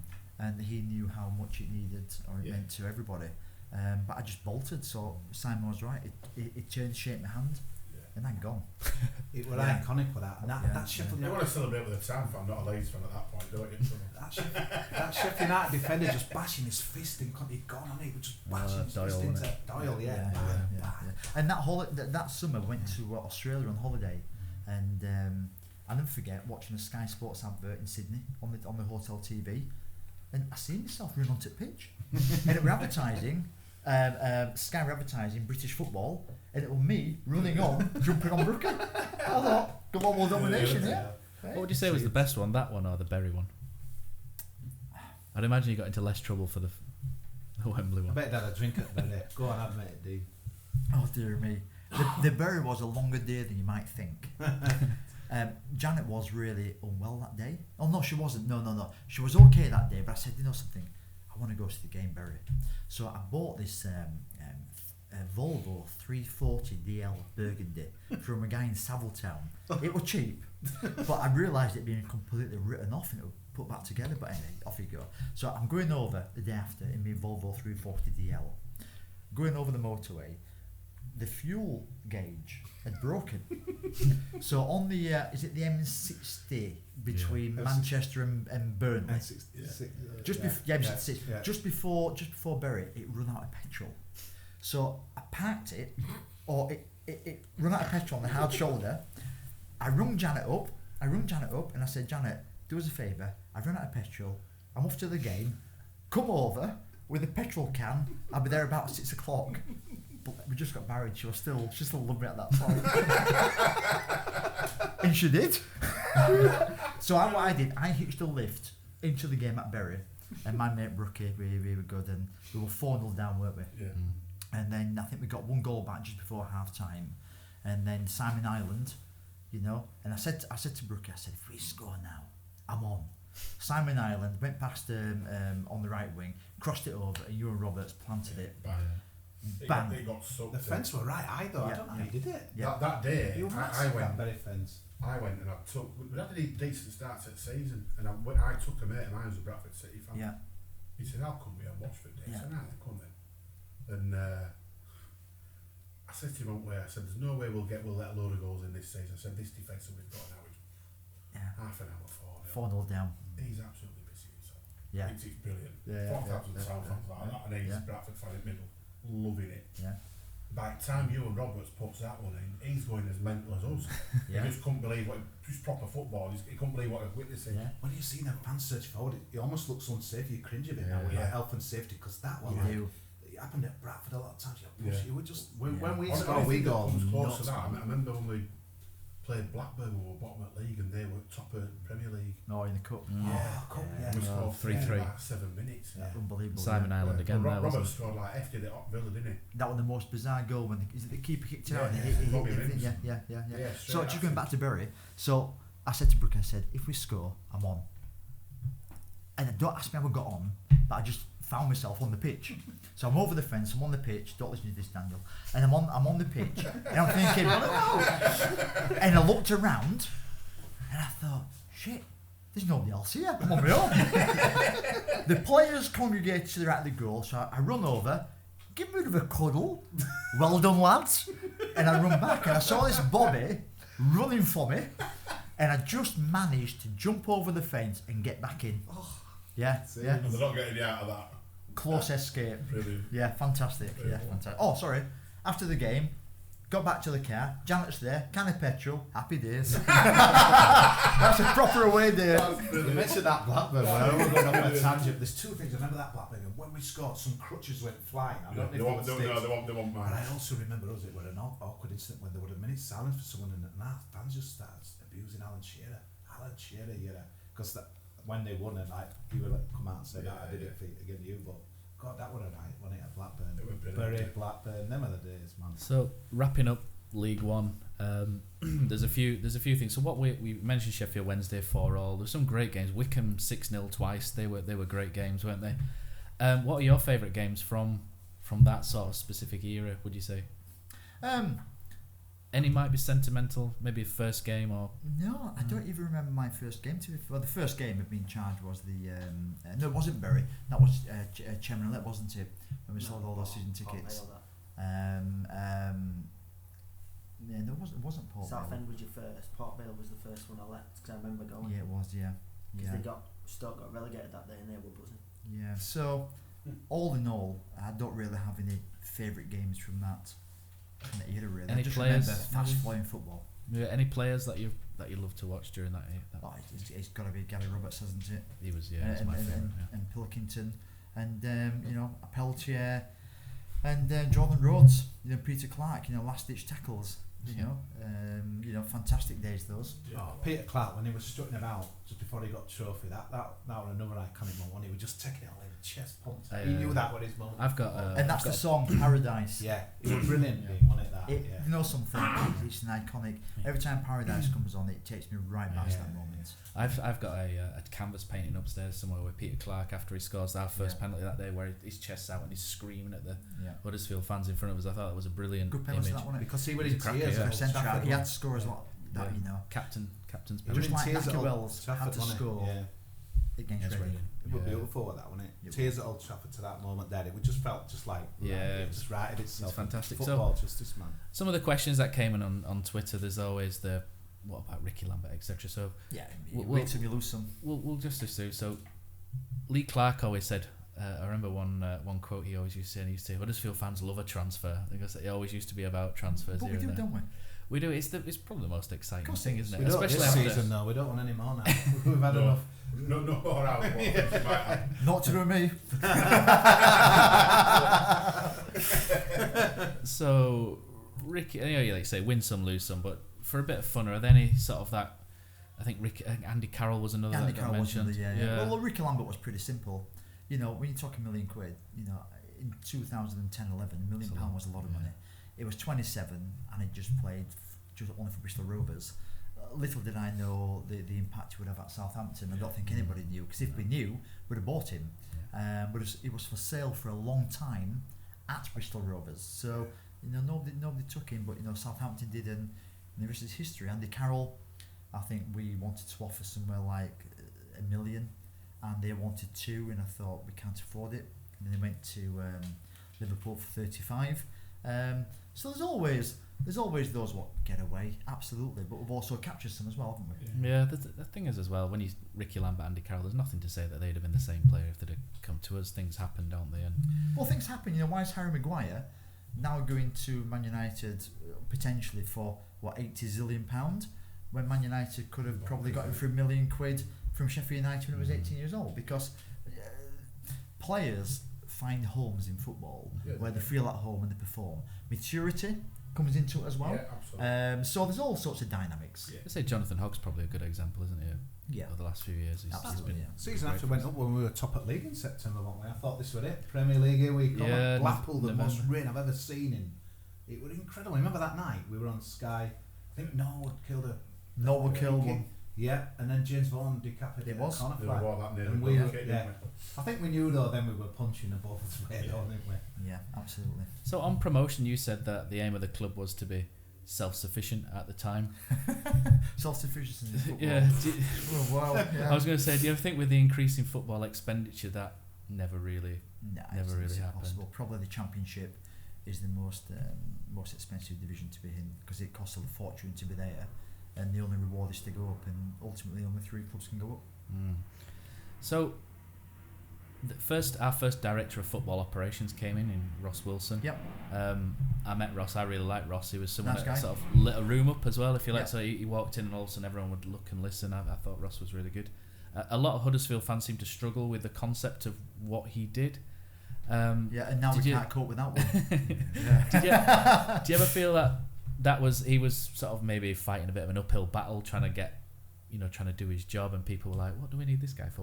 What's the point? No, I don't think so. I think Ross is a good operator. He's look, in football, you and don't take this the wrong way, guys, because I know you're fans. You take things on board from supporters, and you've got to feel the heat and the tension, and you go on the ATM. But in the good old days, I used to go on daily. I can say that now because I'm not involved. I remember you. If you ask me whilst I was chairman, I never go on. I used to go on every single day, and it used to tell me the temperature of issues, whatever those issues are, and it used to tell me, and every now and again they used to tell me who was signing, so that helped me. But it used to tell me, and I also think the reason I've been probably a successful chairman is I've always gauged the opinions of the supporters, and if I think they're barking and it's nonsense, then I'll ignore it. But more than not, if there's an issue, it's an issue which needs sorting. So I've always used the ATM, etc., to listen to opinions, and it's up to me to either filter those opinions into the good, the bad, and the ugly, and that's it really. Obviously, Ross Wilson did a good job because he then moved on to Southampton, where he's really well. And I wasn't going to stop in his way. To go from League One to Southampton is superb, to be fair. And good luck to him. So I felt, judging from he brought Philip Billing over. Oh, he did, yeah. By fluke. I remember this story. By fluke. Yeah. He wasn't watching him, and apparently in Scandinavia there's games all the time. So he just went to watch a youth game in the middle of what he was supposed to do. So he had a couple of hours, and this guy called Philip Billing, and he brought him and a few others over for a trial, and they went yesterday for a record transfer for 15 plus. Trust me. It's a shame how it ended with him, Dean. Now I know football's football, but I just felt when the Titanic was sinking, he were kind of down tools where some others went down with a bit of dignity. Just from my opinion. Yeah, he's probably left a bit of a sour taste because he was seen as sort of one of ours and the academy's shining light. And he's that's got everything to be a top player. He's a top player. Yeah, he's a top player. And I also think Eddie Howe will if anybody can get the best out of him, Eddie Howe can. He's the man to do it. He's the man to do it, and I think Philip will go on. He has everything. Yeah, he does. There's no two ways about it. Yeah. What he has got to mature with is his in between his lug holes, and that's where he has to mature. He's got to remain positive, and he's got to make sure he uses his attributes. I put it on Twitter yesterday. I said everything that you've just said about he's got everything to be top class, but he needs to have the desire as well. Yeah, if he can put that into him. To be fair to Phil, he rung me up yesterday after the transfer, and he said, "I just want to say, thank you very much for everything you've done." And I gave him a bit of a bollocking. He apologised for what he did in the press, but I gave him a bit of a bollocking. I said, "Look, Phil, you have everything, and just don't believe that now you've gone to Bournemouth that you've made it, and they're paying you zillions." I said, "You've got to keep at it because you can go higher. You can go higher, but you'll only go as far as you want to go." So I wish him all the best, and for Huddersfield Town, he's been a great find, and he's made us a lot of money. So a win-win situation. He remains in the Premier League, we get some good money for him, and happy days really. And I wish the guy all the very best. That's a good story. To the fact that it's actually rung out like that, it sort of puts a bit of closure on it, because you don't hear that kind of thing as a fan. You just see all the negative. And when we got promoted to the Premier League, Swansea came in for him. So obviously there wasn't, and I think Swansea got up to about £8 million. And I kept saying to Hugh Jenkins, "Look, go away," and the offers kept coming in. So to be fair to Swansea, they realised his potential, and we just said to him flatly, no, because our view is if he made it in the Premier League with us, then £8 million is a snippet of what he could go for. And maybe if Philip hadn't have been as vocal, then maybe we could have got more for him. But look, fantastic and win-win. And look, we all say things in life we regret. Absolutely. And maybe he was with the Danish national team. Maybe he got influenced by other people and probably went about it the wrong way. But hopefully, if he can learn from this experience, then Bournemouth have a real asset on their hands, and good luck to them. So gauging fan opinion and stuff as well. So I think quite a lot of Town fans probably didn't take to Simon Grayson because of his previous connections, despite the promotion. I just want promotion. That's which the ends justified the means, obviously. So when things started to go a little bit sour with Simon Grayson, I think a lot of Town fans felt that we were a bit of a rebound from his jilted lover, if you like, at Leeds United.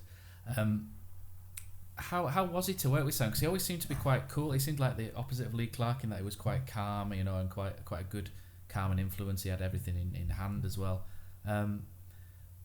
Why did you maybe feel the need? Obviously, we were heading down a slippery slope. Was it an easy decision to get rid of him in the end, or was it quite difficult? I think we started the season off really well, and you guys have mentioned the Blackpool game. I think we were 6th in the division after about 10-11 games, and everything was like, this is all right. And then mid-season, I think we went 15 games without a win. I think we lost and drawn 15 Watford, games. didn't he, after that? And it's the Watford game. We lost 4-0. I remember Anthony Gerrard walking off the pitch, kicking and screaming. it wasn't a happy ship. And I spoke to Simon on the coach. He was on the way home on the coach, and I said, Simon, I want to see you on Thursday, and I want you to come up and tell me how we're going to get out of this shit. Simple as that. And I think when he came to see me on Thursday, I just sacked him. I didn't even listen to his excuse or his reasons. I just got shut, and I still get on. It's weird actually. I still get on well with Simon now. I text him, I see him on the conveyor belt at Manchester Airport every now and again when he's coming back from his holidays, and he's a really good guy. But I just felt, as a football club and as a coaching staff, we're taking our foot off the gas, and I think we need to work harder. And I don't think the application was there. But then Simon goes to Preston and does very well. So good guy Simon, nice guy, great team, all three of them. But it just wasn't for us. I know his brother really well. Gailey's right man at Yorkshire. Yeah. Nice guy. He's an absolutely fantastic guy. His father, dad, nice guy. Yeah. Could you tell us a bit about Jermaine Beckford deal, Dean? Because I felt if he hadn't come in, we'd have gone down. And I don't obviously what he on was ridiculous. I remember at the time you were saying this is just money that we should never really be paying. But no. We got a deal from Leicester. I think we're paying half his salary or something. And he came in, and this was Matt Robbins, wasn't it? Oh no, he came in with Simon, and obviously Matt Robbins took over, and he was Simon's man. And when Matt came in, he scored the goals to keep us up. Wolves there. Away was quite a good one, wasn't and it? Something? He was class, mate. Do you know something? Everybody says Jermaine is arrogant as this. He's a lovely guy. Nice guy. He's a really good guy. He's a good guy. Yeah. That Barnsley game, it looked like we were going, didn't it? At one stage, the results, we were in that bottom three, and then it was incredible. Finished one where we were game just saw itself out, and I think as a fan though, we've seen so many bad endings. You're waiting for it. Well, I'm sat next to Daniel here, and we've got 80 minutes on the clock. I just cycled from somewhere atrocious. Where was it? Was it Brighton? Yeovil. God. So I just done a 3,000 million mile bike ride. And we got back and we got the Barnsley game, and at 80 minutes I said, Daniel, we're down. With 10 minutes to go, we were down. We'd been down 70 minutes, haven't we, that game? It was down for quite a long time. It might have been that year we were down at Championship. I thought it's not happening again, is it? Where everything were going against us, we were not doing our job. And the bizarre thing there is their manager obviously colluded with Mark Robbins, and we stopped playing the game. The famous end of the game. I still don't think they realised what was at stake. No, because if Peterborough Pallison had scored, they were done. Yeah, they were done, weren't they? They were done. Yeah. So I'm not sure they reckoned up quite well in Barnsley on that game. They didn't have a clue, because there was one of their analysis guys sat behind us who was trying to scream down to who was their manager at the time? Flickcroft. Scream down saying they've not finished. Keep playing. He was trying to get a message on basically saying they've still got 10 minutes left. So if we'd have gone down then, Dean, what would it have meant for the club? Would that have been catastrophic or not? Well, not catastrophic. It's not catastrophic for you though. Would you have carried on? Well, do you know something? Our wage bill went up to, I think we're about 13 million that season, which is actually 2 million more than when we got promoted under Wagner. So the season we nearly got relegated against Barnsley. 3 years later or 4 years later with David Wagner, David got us up with 2 million quid less in the wage bill than what we had in that season. So obviously it was all going a bit wrong and a bit entwined, and there you go. Do you think, I think this, but do you think the job that Mark Robbins did from picking up Simon Grayson's team is a bit underrated from very much so. How he did though? Because I thought everybody hit sort of playoff form. So I remember at one point the form guide of the top six was us. We were in the top six form guide over months. Peterborough in the top six and a few others. And I think it was 50 odd points that we had to get to stay up in the end, which is almost unheard of. 55 or 58 we finished on. Yeah, so it's almost unheard of now that you would have to get so many points. I think Mark Robbins did a really good job. Mark Robbins is a really good manager. Yeah, the thing which I found with Mark is he can really motivate. Tactically, he's probably one of the best managers we've ever had at Huddersfield. But as a man manager, maybe not. So he could manage footballers around 1,000, 2,000 quid a week. But when you're trying to motivate Jermaine Beckford, so when Jermaine Beckford used to come in, I remember Ross Wilson, it's a classic this. Ross Wilson used to say to her, when Jermaine comes in on the morning, he wants to high five everything. High five everybody, kitchen staff, high fives, morning. And Ross said to Mark, we need Jermaine to score some goals to keep us up. High five him. And Mark said, I can't. He said, I just can't high five him. I just can't do it. And Ross said, just do it. He said, I can't high five him. I don't high five anybody. And we said, Mark, just high five him. Just do it. Yeah. We need you. And that was the thing with Mark. He struggled with the big egos, but with the younger players, and tactically, I would say outstanding, to be fair. Yeah. Do you think he kind of struggled, because at that point we kind of wanted to put a visible ethos on the pitch, didn't we? And we started playing out from the back. I think with Gerrard and Clark there, it probably didn't go so well. Do you think he was maybe a bit too stubborn, and maybe that stubbornness was his undoing, or do you think it was more the man management side which led to a bit of a dip? I think at that point he wanted to play 3-5-2, and he had an idea that his midfield three, he wanted to rotate, so his number 6 could be number 8 or number 10, and it just rotated. And I think when it came off, it was fantastic, and the opposing manager could never get their head around it. But we also brought Peltier in, so Peltier could play at the right side of the back three. So actually, you were fine. Then we ended up playing Matty Crooks there against Bournemouth, and we lost 4-0. And that was the beginning of the end for Mark, to be fair. And then he walked in famously. He walked out. I was actually on holiday, and Nigel gave me a ring and said, Dean, he said, Mark's gone. I said, where's Mark? He said, he just walked out. He just went. But that summer, we made him get rid of his number 2. I forgot his name now. Elliot, was it Elliot his surname or something like that? I'm not quite sure, because it wasn't working, and it was mates. It wasn't right. And that's was it Thompson who came in? That's it. Yeah, that's the one. And Steve Thompson were fine, but it just unsettled Mark, and he just couldn't handle it. I heard a story that Nigel Clibbins found him in the laundry room. He had to get away from it, and he found him a bit head in hands in the laundry room. He just went. He just literally went. He just went. Yeah. I think fans were more head in hands than him. But that first game, it were like, what's going on here? He just went. Matty Crooks. It's like. Well, I remember the week before, we were away at Oldham in a friendly. Yeah. And he played the exact same team, and we got murdered by Oldham. Clark Harris scored for 30-yarder. I remember that. Johnson Clark Harris. Yeah, I remember that. Yeah, it was a goal. Yeah, and then week after you're thinking, the one saving game thinking, well, he won't play that next week against Bournemouth. Maybe did. And then team sheet Bournemouth thinking, that can't be right. But no, to be fair to Mark, I really rate Mark. As a technical manager, but it just didn't work out for us. But he did his bit. So obviously Lee did his bit. He brought the profile. Yeah. Simon got us over the line. Mark kept us up. And it developed. Yeah. So they've all done the all done the bit. Yeah. So at this point, your relationship with the fans has always been really, really good. You know, the Q&As were, great. We've all been. But I lost it a bit, didn't I? At this point.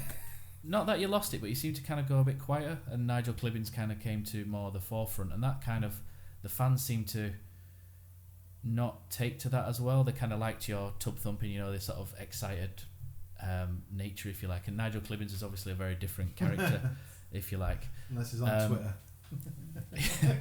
So was that an intentional stand back, or was it just? No, it was intentional, because.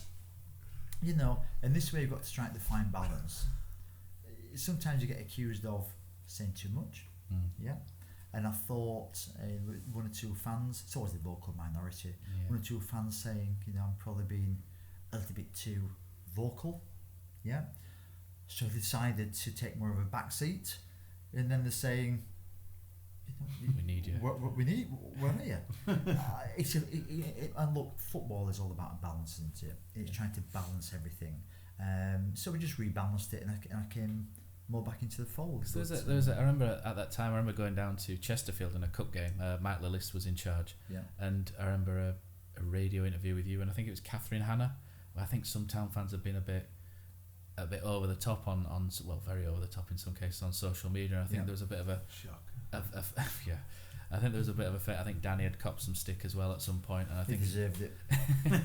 And hey, Danny, tell me about the time in Lee Clark group and give you a bollocking. Move on. Exclusive. Let's hear the story. No, I think Daniel was a bit derogatory towards Lee, and Lee rung him up. We played Tranmere away, and I can't remember fully what the game was. Only about 14, but we were 2-0 up something. He brought Tom Clark on, and we drew 2-2. The one we kept drawing game, and I went on Twitter afterwards and thought another Lee Clark's lost his points again. Next minute, Lee rings him up and says, "Why, I man?" And he called you into his office and goes, "Dean, what are you saying this for?" And you were like, "I've not said anything. Ring him." So next minute, I get a phone call off my dad saying, "All right, Dad, it was actually Lee on the phone." I'm like, and he was just shut you up, though, didn't it? Yeah, I've not Job tried done. it since. Lesson learned. Not wrong with that. So that aside, did that kind of make you see maybe a different side to some Town fans, or did you was it just water for ducks back of? No, I take it all very personally. I may not seem as I do, but I'm a Town fan, and and I have done for the last 10 years. I've really tried to do my best, even when, look, we all talk about the good times, yeah, but it's the shit times, and there's lots of shit in football. I can assure you, it's those times which really make you what you are. And it's just trying to balance everything. So I've always tried to do what I feel is best for the football club. Always put the club at heart. Always everything football, and I come last. But yeah, it does get to you sometimes, and I got a bit frustrated that fans are being too vocal. But not everybody knows what happens behind the scenes. It's just tough sometimes. But they could always have come and asked you at a Q&A, for example. I think a lot of people kind of used to say things, and then you always used to. Look, I do Q&As, or I did Q&As, because it's an open forum. But then people who want to ask those questions hide behind the computer. Yeah, never did. We know how it works, but I'm there to answer everything, and I never shirk a question really. So out went Ross. With regards to the Town, Ross Wilson went to Southampton. Yep. Stuart Webber came in. Yep. Stuart Webber, very different. I've met Stuart Webber as well. Very different to Ross, more laddie. Transformed the place. Yeah. He spoke. He talked a good game to Stuart Webber. I remember sitting there listening to him, and he made a lot of sense with what he said about how to build squads. And I thought when he talked, I thought it was very good. He's outstanding. Yeah, I thought it was very, very good. Are you surprised? I suppose you're not surprised with the success that he's had at Norwich, and I think he was the one behind. David Wagner was his idea, was it as well, or part of his idea? The one thing in football, success has many friends and failure has none, and you've got to remember how football works. David just came as a punt to start with. We got him put to us, so there was no rocket science that we'd found this guy from Dortmund reserves. An agent said, he used to be Jurgen Klopp's assistant. Jurgen's left. He now fancies taking a chance being a manager on his own.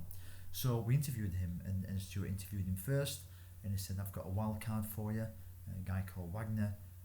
Jurgen's number 2. And we met Stuart and Nigel, went to meet him in London, and the rest is history really. So it was nobody's particular idea, but Stuart was part of the team who decided to take him on. Ultimately, if anyone's going to take the credit, I'll take it, because I was the one who actually said we'll employ him. I love it how we bypass Chris Powell here. I was just going to say, I feel like we shouldn't really bypass Chris Powell. Back in it up. Yeah. Chris Powell, lovely guy, really nice guy. It's 10 to 9. You've got to Chris yet. We'll skip it. We'll probably gloss over Chris. He was a nice guy, Chris Powell. Yeah, nice guy. Very, very nice guy. Do you think the reason it didn't work was because he was too London centric? Maybe his life was maybe down there, 100%. and he didn't. Yeah. I remember when he first came, he said he would assimilate into Yorkshire life, where wore the flat cap, didn't he? And Chris Powell is probably the best managerial appointment I've ever made. Because it made you go different. Because it made me go different. Yeah. Seriously. Yeah. It got that bad, and it's just Chris's brand of football. We're actually reasonably successful under him, to be fair. but it was so dour. As a fan, it was It just turned off. South End again. Apart from Wolves away, And you know something? Was it the last straw of the dice? No, but it was. Yeah. So I thought to myself, oh dear me, we're going nowhere. We've got typical English managers. I've had all the way through the manager we've talked about. We just need something different. We need to be different. Yeah. And it was a throw of the dice. So if it wasn't that bad under Chris, I'd have probably never have gone for David. Did you have an idea of what different you wanted, or was it just a case of? What was Stuart Webber? No, it was Stuart Webber. He said to me, Dean, he said, when I used to come to watch Huddersfield under Chris, I didn't know what to expect. I didn't know what formation, what style, what identity. There was no identity. Yeah. He said, whatever we do going forward, we have to have an identity. Whatever that may be, we have to have an identity, recruit to that identity, and stick to the identity. So that got us really thinking. So Stuart behind the scenes, transform things. He's good. We transform things. He enjoyed working with me because I gave him the freedom of doing it. Yeah, because I put trust in people. So Stuart transformed things behind the scenes. David came on board, but as soon as David came on board, it was all about. Obviously, we had to survive that season. Yeah. But it was all about the season after. All about the season after. Yeah. Which was our promotion season. My only question about the Chris Powell era would be, and again, this is coming from rumours and old reports, but what did you say to Jacob Butterfield to get him on the coach to Fulham? If you remember that. I do remember that. And you know, Jacob's a good guy. He's a nice lad, but obviously they turned his head. Derby, yeah, they turned his head financially. I think we got £4.6 million for him. Now, a little bit of a story here. We also had a £750,000 promotion bonus for him. And I don't think Derby realised this. So when he went on loan to Bradford, if Derby had got promoted last season, would have got £750,000, even though Jacob was on loan at Bradford and out of contract after that. But I didn't tell anybody. I'm just thinking. So we got the contracts out, and it was absolutely nailed on. Yeah. So unfortunately, Villa wiped us out with that money. But hey ho, life moves on. But no, look, Jacob tried to play silly beggars, but it just didn't happen with me. So I said to him, I'll advise you to get on the coach. And I can't say anymore. He got on the coach, and they went to Fulham and played. And then their manager at that time, I forgot what he's called. He's assistant at Real Madrid or Atletico Madrid or something. Clement. He actually was in the boardroom watching Jacob that day. And then Jacob went down about 80 minutes, holding his leg. Oh, I need to come off. And he got sold to Derby. So there you go. You just signed for Luton today, That's it. Yeah. That's Is it? Good. Yeah. So there you go. So that's where we go. But unfortunately, I didn't really want to sell Jacob because to balance the books, I'd sold Connor Cody and Alex Smithies. Yeah, is that right? Isn't it? Yeah. So I'd recouped some like $4 million, and then obviously we balanced the books, and then Derby came prizing who at that time was our best player, who we didn't want to sell. So I think Chris Powell quoted in some recent documentation, he didn't understand why we sold Jacob. Obviously we needed the money. Well, we didn't want to sell him, but when it gets to 4.6 million for a player who cost us in exchange for Adam Clayton, 300,000 it cost us from Middlesbrough. We just couldn't stand in his way, and I think that killed Chris. I think taking Alex away, taking Connor away, and then ultimately taking Jacob away, which could have been the three best players. It killed him, to be fair, and I don't think he ever recovered from that, and the rest is history. So from that era, so we'll move on to the Wagner era in a minute. That won't take long. Let's save the best for last. Isn't it? So, any sort of, I know people have said, have you got any regrets from that particular period? Any transfers as well that might have been good? I remember Jamie there was a strange thing about Jamie Vardy at that point where I'm sure he tweeted something about joining Huddersfield and then deleted it very quickly. Yeah, no, it was as simple as this. I play football at Waterloo on a Wednesday night, and I still do, and I play with the Halifax Town Sporter, and he said to me, you should see a guy we've got called Vardy, you should go and watch him. So the day after, I said to Lee, have you seen this guy called Vardy? He said, I've heard of him, yeah, good player. I said, do us a favour, just go and watch him. And he went to watch him, and I said, what do you think, Lee? He said, bad attitude. Isn't that right? He seemed to have an issue with us every time he played. He's just like always. He's a good player, isn't he? Yeah. He's a good player. Yeah, I know him too. He's a good player. And like you say, you win some, you lose some. You win some, you lose some. You win some, you lose some. Let's talk about the Wagner era. So Hey. we've mentioned Stuart Webber in terms. The German signings, that they all came over. Everyone, we all love Michael Heffler. That is, We're talking about the absolutely. ATM. Yeah. Go on. I absolutely howled when somebody put on the ATM, this guy's that good, he trains with giraffes. right. And it showed him with the giraffe. We were on safari, weren't he? And it with his girlfriend in the car, photos. And she said, this guy's that good, he trains, he does heading practice for giraffes.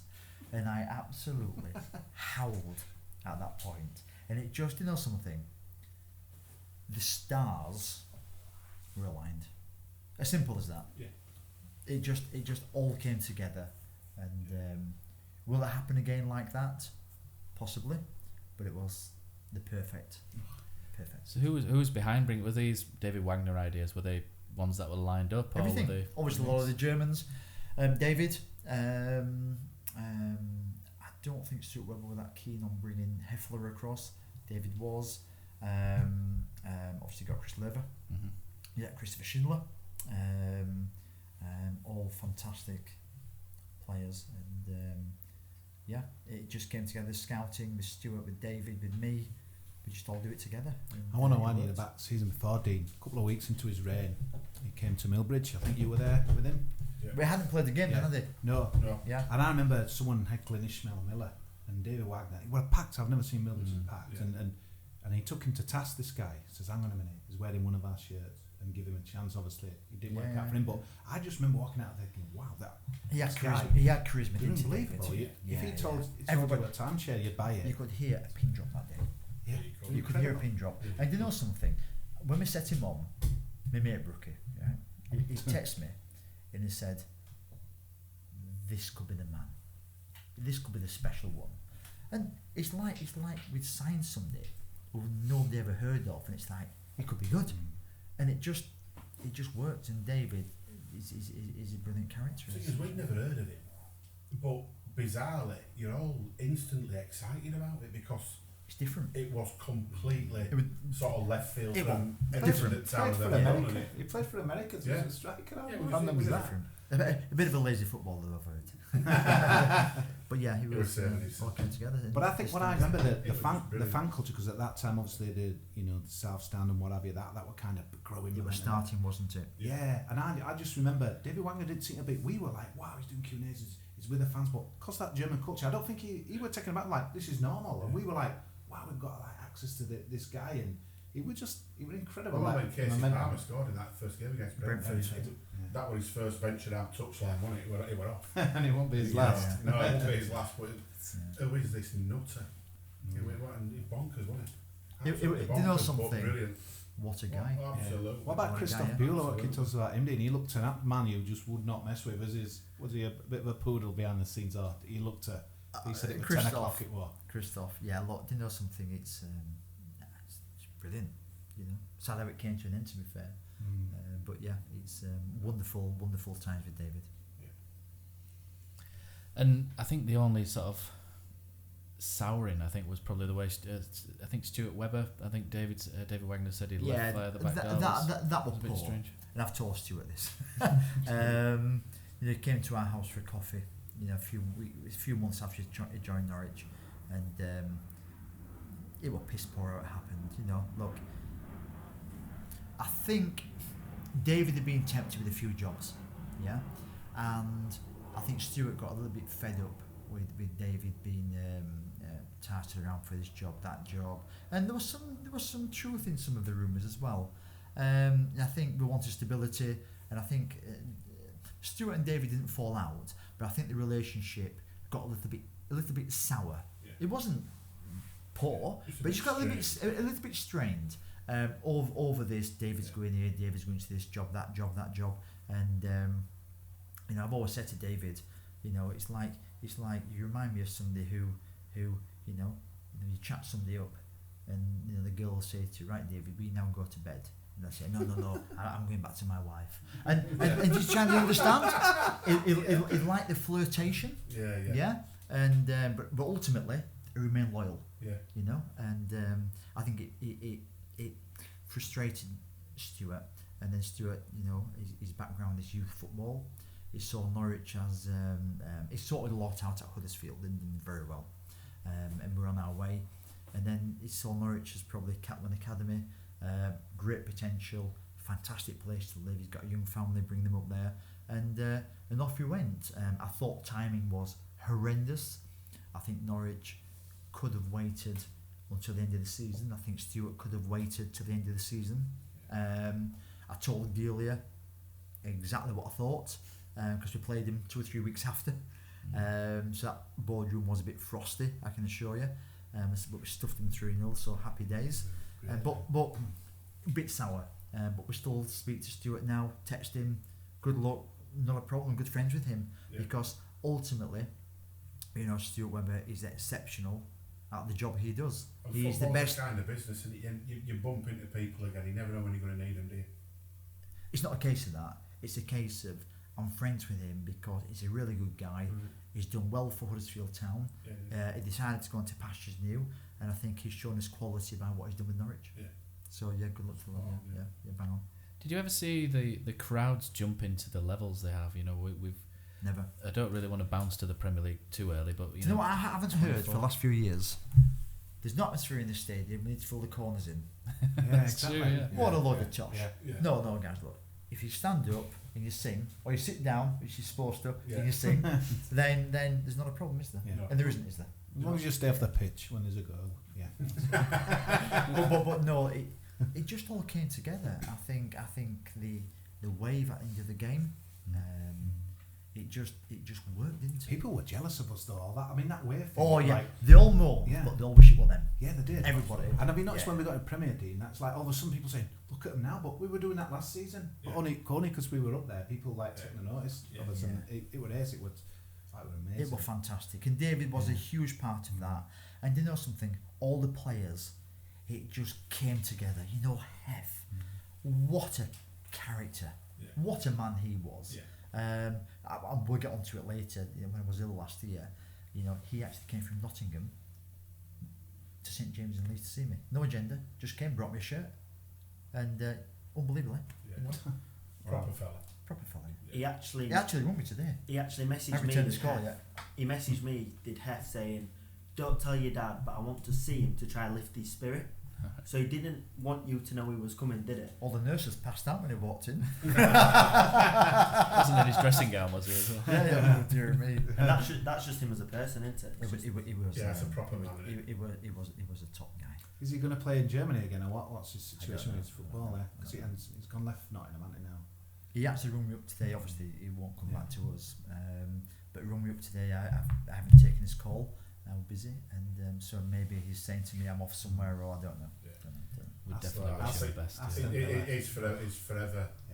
The number 44 legend. That Aston Villa game, wasn't it? It was incredible, wasn't it? They went. Everything just happened, didn't it? Everything was just happening. Everything just went right. I mean, that night at Villa, they murdered us for staff. They did. Remember at Rochdale Cup, he just came on and just like put him up front as a striker. Giving it that. There was just something about the promotion season, right from the off, right from the Brentford game. And to be fair to Sean, I call him the luckiest marketing guy alive because when he put Wagner Revolution, that could have gone pear-shaped, couldn't it? Let's be fair. Yeah, it could have gone pear-shaped. But he did it. I think it was Sean on his own back, and it worked. I think that's probably the best thing Sean's done because he got it absolutely bang on, and it was the Wagner Revolution. Wagner was absolutely hacked off with Sean because when he's driving off the motorway and he sees his muck plastered all over the fencing, he didn't like it. So actually David, and I think he mentioned this in the press, didn't he, in Germany? Yeah, he did. He didn't like the Wagner Revolution one little bit, but you know, it had taken years to put all the posters down, so we just carried on, and you know, to be fair to Sean, we nailed it. But you know something, it just all came together right from the first game. And I remember Cliff at Brentford, their chairman. We played Brentford last game of the season. We lost 5-0 at home, and then we beat Brentford 2-1 at home as well. The first game of the season. And at half time, Cliff said to me, "I can't believe the difference in your team. The movement you have is incredible," and it was transformational. Yeah, well, it was phenomenal. Transformational. Just wonder, how close did you come to maybe lose? I know you've said you like the flirtation, but how close did you come to maybe losing David Wagner? I came very close. I think is it Wolfsburg who came? I can't remember who it was. Villa came in first, not officially, but obviously tapping up behind the scenes. Look, it happens in football. Villa came in first, and he was tempted because his salary would have quadrupled. And he said, "Dean," he said, "you know, I remember him saying to me, 'Dean, it's okay for you. You're a millionaire. I'm not.'" I said, "David, so you're telling me you've brought all these German footballers over to this country, you've sold in the dream, and now you're going?" And actually, it got to him, and he said, "You're right." He said, "I can't do it, can I?" I said, "You can." And he stayed. Simple as that. So But I actually thought I was very close to losing him. Very close, very close. Very close. I say you must have some pretty good stories or some memories from following Town that season. I don't think you can really put a Newcastle finger on won anyone. what I thought. I just felt you know that something. You bang on there. We don't win at Newcastle. So No. what I'm saying to you is, those kind of games, we don't win. No. We might play well, but we don't win. We won that game. Yeah. And it was our win as well, Yeah. at our end, and it was just all. It was different. It Villa just- that night. Yeah.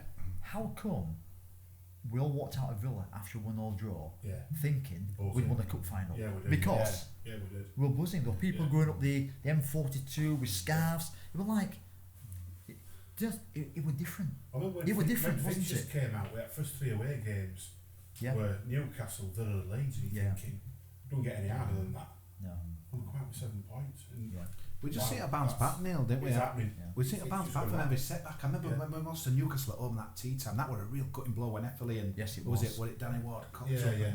and but then we just came back like Brighton. We absolutely, that was sensational. Absolutely. Well, Right. over that week, wasn't it? Yeah. We beat I thought Brighton and automatic Leeds in the was- space yeah. of 4 days, Yeah. and that was just. And we lost to Bristol bonkers. City. Anyone who watches there thought there's no way these set of jokers are going up. No. That Friday night, they're Yeah. like no chance. The one thing David was absolutely brilliant at is drawing a line in the sand and putting the past behind him. So he used to say time and time again, what happens in the past we cannot do anything about. Yeah. It's what happens in the future.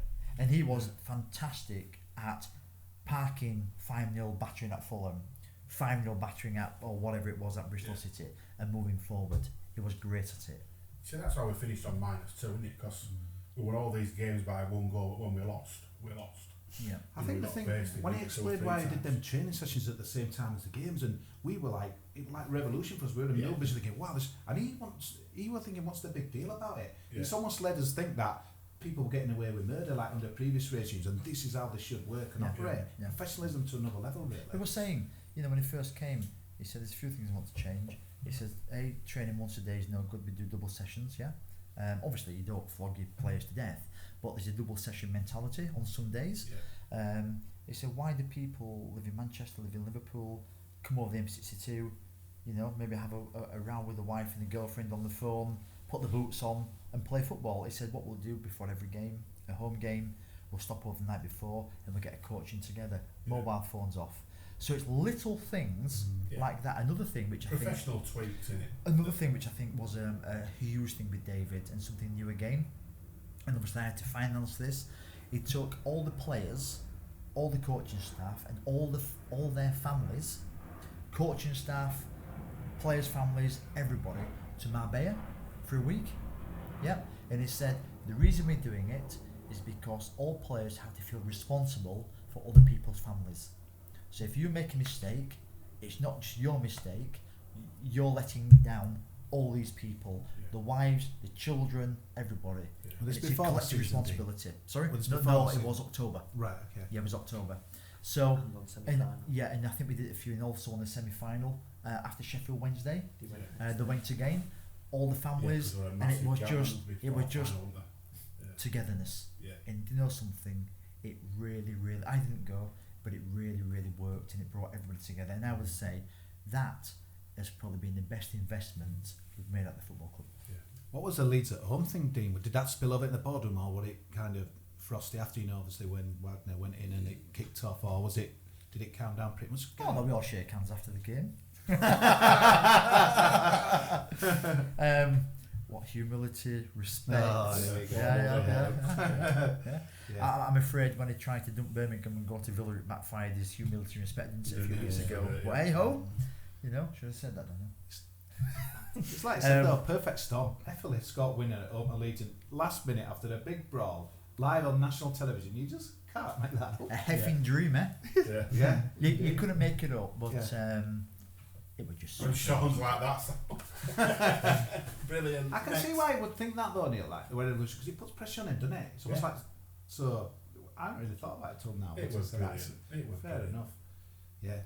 No, that was fantastic. Look, we had some amazing home games. We had some Rotherham away when Thomas Smith scored that goal. Oh, Valentine's night, the best Valentine's night you'll ever have. Yeah, it was good. It was even little stuff as well.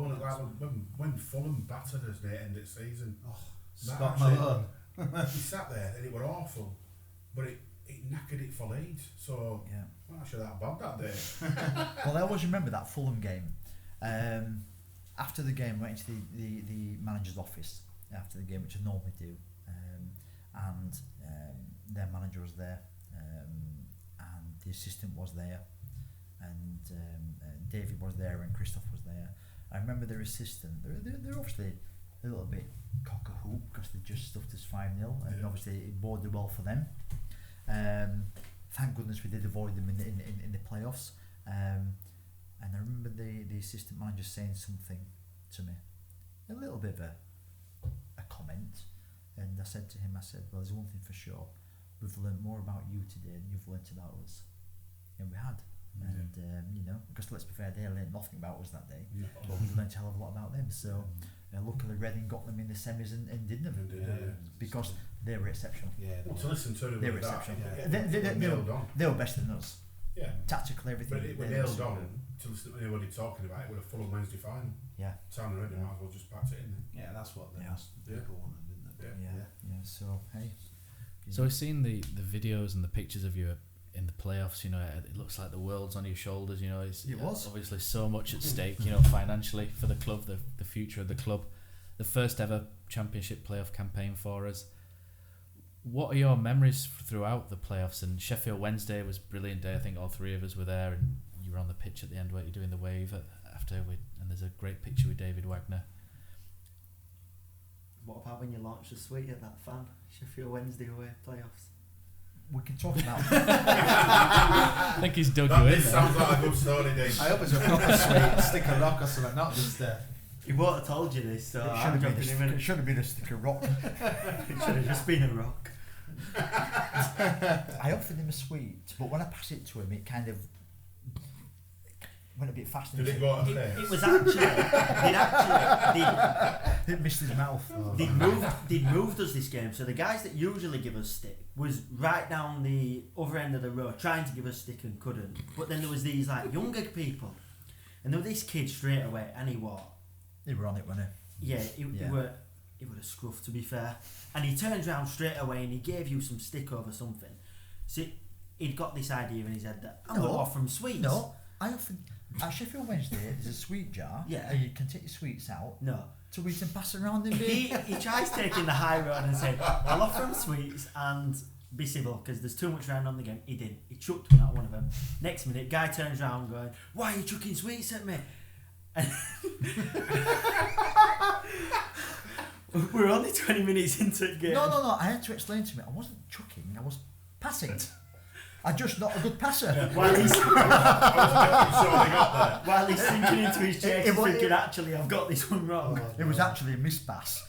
Anyway, it hit him. But anyway, yeah, but there you go. And then Sheffield Wednesday, the score. And when you talk about atmospheres, Oh yeah, that lifted. That was loud. I would say that's the best atmosphere I've ever seen in terms of movie chairman. It was rocking. Yeah. It And was we, loud, wasn't it? and we were up against it. Yeah. I'll tell you what though, Dean, I thought first leg, I've got to be honest, I was disappointed with our fans as ground once sold out. Well, I can't remember it, to Yeah. be fair. It was boring, wasn't it? But I remember Carlos Carvalho coming over, charging over with their players, and it were almost, I felt they He thought they'd they'd done it. Well, shall I tell you something? And I'd say this to Carlos now, right? He ballsed up in that game because he went for home advantage. Yeah, he did. He was defence minded in that first game, and I think we were at our most vulnerable at home. That's what I believe, the way we played. Yeah. And I reckon he should have gone for that game, and he didn't. And he expected to take us back to Hillsborough and do us. So I think it's the manager who lost them that game, nothing else. And it's the first leg what lost them that game. When Fletcher crashed in that header, I thought it were done. It were rocking, did you? wasn't it? Did you think? I thought that were it. We were Finished. done. And we, how could you give up on the season that we had? But It was finished. incredible. And I can assure you, And then Kachunga goes off and Kwana comes on. yeah, the line of fans in front of us, the famous fans, I bet they were letting you know. they also thought it was done and dusted as well. my word. Yeah, it was. You've got to, honestly, it's really hard to describe. Yeah. You've got to sit there when you've got a row of 20 people right in your face. They turn around and they are giving you it that's like you wouldn't different. believe. Yeah. And you know something? You hear there's no Stewards at all. there's no gap. No. You are. It's It's like- really hard. The stewards tell us to shut up. The stewards won't stop them. It's really, really hard to describe how intimidating it is. So, when our super Colin Quader, yeah, and it was the tactical masterclass because their left back was woeful, yeah, and they put Colin against their left back, and it was like a hot knife going through butter. And when we scored, not one of them turned round. It was get in. Yeah. Up yours, get in. Do you want a sweet? How many sweets do you want? Yeah. Have the bloody bag. There you go. Happy days. It was like, get in. I tried to think Yours, of Forest the Head. everything. What happened? It was just a mess, wasn't it? That Jeez, every- And I can honestly apologise. I was uncontrollable. It Yeah. was get in. Don't apologise. And do you know something? But out of all that game, and I said this to Chris Lerver when he left us, if it wasn't for Chris Lerver in that game, because obviously he was playing left back, Yeah. he was at our side. He wasn't going to. We all thought we were goosed. He was not going to lose that game. No. He got that game by the scruff of its neck, and he drove us forward. He was a proper player. He drove us forward that game, and obviously I know Super Call and Naki gets the plaudits. Yeah. And obviously Forestieri. Yeah. But Chris, well, I believe he won us that game. For me, Lerver were a proper. It was a 7 out of 10 every week, regardless. Possibly an 8. Very And- serious and, character. Oh, he could just tell you he hated losing. We didn't What want a to great lose. trait We to didn't have. want to lose in this season, but No. but you got some personal issues, Yeah. and it was only right for him to go back to his homeland. But It's but- funny but you for say that, game, Dean, because he said that in the relegation. I don't know if it was him who said it, or someone said it, it's like it hit him harder more than any of them other players, Lerver, that we were so Yeah. bad and we just couldn't get it going. I remember an interview, I think it was an interview with him, like just before the end of the season, he were like, I just thought, no, Yeah. you need to On his one club, He had some really. he would devastate more than anyone, and it was rumbling to hear. But I felt like just putting an arm around the guy because Yeah, he took it us was a up. proper and player, he'd proper gone down, pro. and He was. Yeah. He was. But then obviously going back to penalties, you could not make it up, could you? no. Hey, What he's done to something? us over here, So when honesty. we talk about the stars are aligned, you just couldn't Yeah. write the script. To be honest, I half expected Jack Hunt to miss. You know, because he won directly before. Wasn't he? Great penalty, but Yeah, always it was. puts it in the right hand corner. But I was half Always. expecting, you know, if it's going to happen after everything he's given Town fans, I thought this is. Yeah. How many times do you watch it back? I think I must have watched it about 50 times in 2 nights, Yeah. and the rest. I don't think I set for about 40. It's still on my Sky planner up there. Still. Exactly what celebration that to me, wasn't it? It was brilliant. Just kind of peeled off, didn't it? The not players went towards him, then he just went on this amazing. But I remember lap. when Jack Payne went up and missed, Yeah. And all that noise again, and you're just thinking, They were in our face here there. we go. All the turnaround at that point. Yeah. And I was glad that we're at top steps end. Fernando, go on, son. We should actually have a sing-song at this point, you know. Yeah. There was something Oh, in Forestieri! Right, okay, move on. I've got a better one, Dean. It's Tim from Blades, didn't it? They're like, there's something in the air that night. Your pen was. Don't give me the job. But I remember when it would like start penalties and towards Cop, and I thought this is good. Did you? Yeah. I thought good Pressure. And that's well. But Yeah. And Lerver again. Yeah. Ice cold veins. Yeah. And then I was fortunate to go on the pitch at the end. You know, I bolted down to that pitch. You know, Sweet. high five all your mates in front. I just shook all hands, not with all my mates in front. Did they not like that? We only saw it back in next, didn't we? They would not turn. They would not turn around. It was like, that's right. No, we didn't. But no, I went down to the pitch and it was, you know, there's that famous photo of me and David. Straight embracing. You know, it was like love, wasn't it? Yeah, well. You know, we could have married each other at that point. It was just that It wasn't. Yeah. There was so much strength in that little circle when David Warren got in there. We're almost like that job's not finished. I don't know what it's saying. You could just see him saying one more game. It would have made. And you just knew. That's it. One more game. Yeah. It wants to go automatic. Yeah. And you know something? It was incredible night. That fantastic. Yeah. You never forget that. No. You could have taken me day after. What a way to go. Yeah. We're not bad at penalties, are we? No. When it matters, we are. Yeah. And then another penalty shootout at Wembley. People. I thought you were still here. Oh. I'm in the moment. I'm still at Hillsborough, and people tell me that that's one of the worst playoff finals they've ever seen. I was like this the whole way through, and you kind of looked worse than that. And also, I've got a lot of friends who are Wednesday supporters. Probably the end of Wednesday has a powerhouse at this moment in time. That game, the financial problems came to them after that game, didn't it? Yeah. So, but yeah, and then on to Wembley. Yeah. There's the images of you, and I think there's quite a few internet memes were going around as well, weren't they? Because of the world on your shoulders, if you like. Yeah. Obviously, very contrasting from 2012, where you look quite almost calm. But I couldn't believe it. You know, I'm the chairman of my hometown football club, and we've got to Wembley. We're one game away from the Premier League. Who nobody, even me, thought I would ever be able to get in there. Honestly, seriously, never thought. But the stars again were aligned. And not when you see kind of money that we're getting thrown about in Championship. You can't. It felt like now or never, didn't it? In a lot of ways. What did you feel coming into game? Because obviously we were glad it were Reading. Did you? Obviously, you never take anything for granted, but I were very confident me coming in. But then, as usual, we fluffed his lines a little bit on the pitch. I knew we were as good, if not better, than Reading. Yeah. But we all know that goes out the window. Yeah. I'd have been obviously concerned if it had been probably either Sheffield Wednesday or Fulham. Yeah.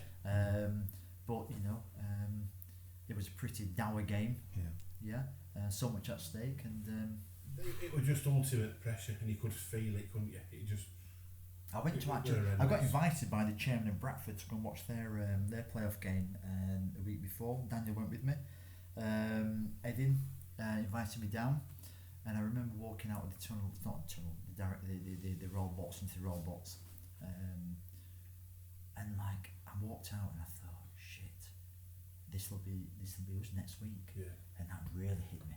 Yeah. That was like pressure, power. Yeah. And I can tell you something, you know, Wembley, when it's a powerful place. It is. You know, the world is watching you. I reckon there's pretty good, isn't it? Yeah, but it's one game. Oh yeah. A couple of $100 million. Thing is, when it's change of complete fortune, it's wow. It's still hard to get your head around. You knew it probably was one and only moment, that wasn't it? For oh yeah, no. People said to me, Dean will do it next year. No. Trust me, guys. Yeah. This is it. This would it. Yeah. Where did you watch it, Dean? You weren't sat next to David Wagner, were you? We just watch it. What the penalties? Yes. I were in the Royal box sat there. Top tier. They absolutely. But you've all seen the footage. It's. We saw Patrick Stewart. It was good because all clips on Sky for virtually a year afterwards were you in box with. Couldn't believe it. What about when they were doing that thing when they introduced the programme? Half and half, they were like, who missed that winning penalty, and they were just those quitting nuts on half that screen. And it went on for a Jordan Well, when they were all in the circle, before all the players, before penalties, what David said to them. Do you know this? Do you know this story? David said to them, "If I'd have given you the opportunity of scoring a penalty to take you into the Premier League at the start of the season, you'd have all taken it. So go out there and take the opportunity." That's what he said to them. And learn it again, first one, bam. The nerves of steel on it. Yeah. They'd all changed direction, hadn't they, from Sheffield Wednesday? And then Hef. Yeah, I didn't say that one coming. It was an awful penalty, wasn't it? Shocking. Naki Wells as well, massive, because Wow, if we'd have gone, I would say Naki Wells, and especially where they put it. I would say that was the most pressurised penalty, probably apart from Christopher's, out of everyone. And you can imagine me, can't you? Dear me. It was a shame how it ended with him, Dean, but people forget that penalty. We probably might not have been Naki. Yeah. It's one of those things. But then when Christopher, I mentioned, they came up, I saw this gap in front. So I knew the TV cameras would be on the Reading chairman and they'd be on me because they just completely fixed on you for all the drama. I saw this gap, and when he scored, I disappeared, and I went on my hands and knees because I wanted my own space. And then on my hands and knees, crying. And I just. You're not on your own there. I was screaming, crying. Like, I couldn't believe it. No. In fact, I can't believe it now. No. I just couldn't believe what had happened. It was just the more, and then obviously to be with the family and everything, it was just like, wow. Well, Christopher Schindler has a chance to write his name on the stand. I mean, that commentator's the best one out, Bill Leslie. Just them, he sends a shiver down my spine. Just them. It was like incredible, and it's hard to, it's little things like the day. It's like David always wears his tracksuit home and away, and then he came out in a bloody suit. It's all black. And I'm like, what's he doing? This ain't right. What's he doing? Anyway, all's well what ends well. Go get changed. All's well what ends well. I just remember going back to that Green Man. Just on, never had an eye probably like it. And then we went back down Wembley about 10 o'clock at night, and they still were lit up with that blue and white on that arch. And it's still promoting. I just even never wanted to go. That was it. I felt in a coffin then. I was done all the way home. Incredible. Not from beer, just drained. Mentally physically drained. I did two things that night. I rung Mick Buxton up on the way home, and I said to Mick, I actually invited him to the game, and he said no. He said it's not about me. He said this is about you and the football club. He said it's your day, so he didn't come. I rung him up and I said, Mick, thank you for giving me the best day of my life. And he said, why? What have I done? I said, if it wasn't for you getting hooked on Huddersfield in '79, I would never have supported the club and never become chairman. I said, so thank you. And it was taken back by it. In fact, I spoke to him today. We're good friends. I can't believe my hero.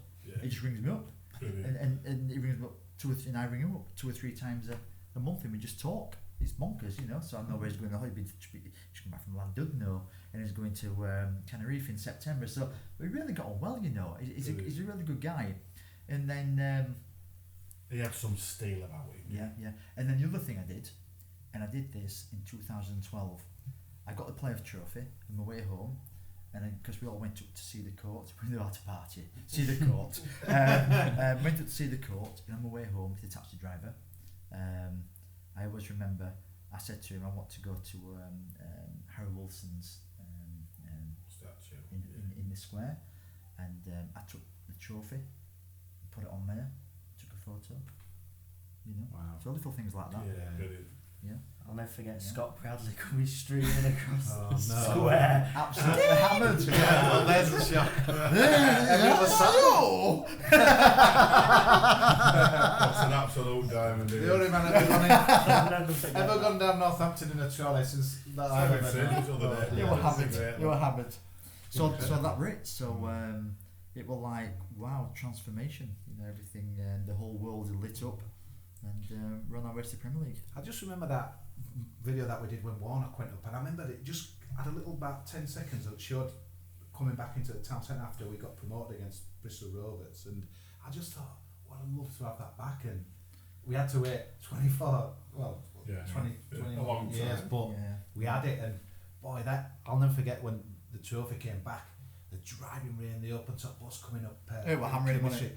It was classic Huddersfield, wasn't it? And that as well. But the pride, there's this mad German nearly falling off the bus, and you just can't. Which one? Yeah. Oh yeah. We're just. Oh, wow. Bonkers, eh? Just happy days. There's so many That's what quotes. it's all about, isn't it? We haven't even got to the Premier League yet. It's about. Do you know, it's really hard to comprehend what happened. Yeah. You know, it's like so many people in tears. Me, my family, everybody, supporters. It's like, wow, it's just the incredible thing has actually happened. And, but you know something, it did happen. It did. Yeah. And, We lived it. Yeah, we lived it. Lived the dream.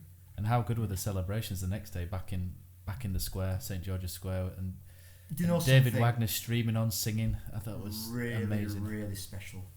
You know, just to come up into St George's Square and see thousands, unbelievable. These young fans, I've been chairman for 10 years, and these young fans who are like now 16, 17. Yes. This is it. It's like, I can assure you, lads, it isn't always like this. Trust me. Sit down, let's talk you through it. Yeah, but wonderful. And then we had a very exciting, pre-season to get everything ready, and off we go, Premier League. Well, that day down at Palace. Well, just ridiculous. good, wasn't it? It was like the after party, wasn't it? Yeah. Months later at Crystal Palace, it was Yeah. it was amazing. Now we blew them off the pitch, didn't we? Yeah. It started off they were slightly on top, and then It was Yeah, just, yeah, what yeah, yeah. I think just the phenomenal day. pride. I had a corporate just in the Palace then with my mate, and right next to that tunnel, and just the pride of just seeing us walk out. And there was that anthem. I know it's not for everyone. Yeah. They got the ball. plenty. Thinking, Yeah. This is Huddersfield Town and winning the Premier League. It just I would say it's as again incredible, then mate. though. Incredible. You see a big far corner walking out and it just dawns on you. Yeah. You're just about to see Town kick off Happy in days, Premier wasn't it? League. Yeah, Just- fantastic. You can't get your head around that. But I was more proud our first home game against Newcastle. Yeah. That's the one where I sat there Played well then, didn't we? and I'm thinking, God, I'm the chairman of my club in the Premier League, and it's a full stadium. We've been broadcast to 180 countries in the world, We're top of the league. and it's like this is proper pride. Yeah. The most wonderful, wonderful. And we day. scored a Premier League worthy goal to win it. Yeah, as well. Kachunga to and Moyen killed it in. How did 3 that? days. How did the Aaron Moy transfer come about? Because he was an unknown, wasn't he, in Australia, and then Man City's. I think it was one of their other clubs. Wasn't it? No, we Stuart got a phone call from Man City and said they're very considerate, Man City, where they put the players. They've seen David's style, and they said we'd like to place Aaron with you. And David said, no, never seen him play, not for me. And me and Stuart went, whoa. Yeah, I know. Hang on, Yeah. hang on. And I said to Stuart, we've got to convince him. Anyway, we convinced him. We had lunch up at Eric's in Linley, upstairs. He introduced me to a flat white. Did Aaron Moy? I would watch this stuff, flat white. I drink it now, and he came. And I know David kept talking about rotation. I rotate my squad, and Stuart's trying to kick him under the table because he could see every time David mentioned rotation, Aaron's smile went off his face because Aaron wants to play all the time. Yeah. And anyway, cut long story short, he joined us, and what a player! Yeah, what a player! Arguably the best I've seen in 40 years watching. It must be like you, Kosi, to be fair. Yeah, I think that's what it makes sense. But anyone who bangs a win at Ellen Road, it doesn't matter how they'll always Yeah, go down but the street. what a player! And he ran right behind that goal. And a great lad as well. And right on the show within it, right? Sort of Quiet lad, Yeah. quiet lad, I don't want any of the the fuss. No fuss. Let's see if he's still here in. It's an awkward one because you've been saying it, Neil, haven't you? That you almost feel disappointed for him if he is still here, which I know a lot of Town fans won't want to hear. We want him to stay, obviously, but part of him he's better in the Championship. Because he's better in the Championship. Yes. He's a Premier League football every day a week. I mean, you just saw on Saturday, came on second half, and we were improved massively, tenfold, didn't we? So, a bit of a fantasy year, really. Very much so. It's 2 years there, probably two of the most amazing years, but definitely the two best years I've seen. I started following Huddersfield 1989. Neil, 1979-82, that me, season. Yeah. And Kosi, you were a couple of years after, weren't you? Yeah, I jumped on bandwagon that promotion. And I think Division 3. There've been some good years, few and far between sometimes, but the Warnock years were good. But those 2 years, I think one of my mates, Tommy, always says, "This is it. We've completed football." Yeah, and this is all. There's no two ways about it. We all go on about the big boss area, yeah. But sometimes, when you look back, sometimes you look back and only remember the sunny days. Oh, yeah, definitely. When you're at school in the school holidays, do you ever remember the rainy days? No, you always remember the summer of '76, don't you? You never remember the summer of '77 when it peed down. And that's with football. But I can assure you now that the Wagner years are by far the best years we've ever had. Oh, absolutely. Dean, we were 2-0 up against Manchester United at home in the Premier League. When Potter took it round there.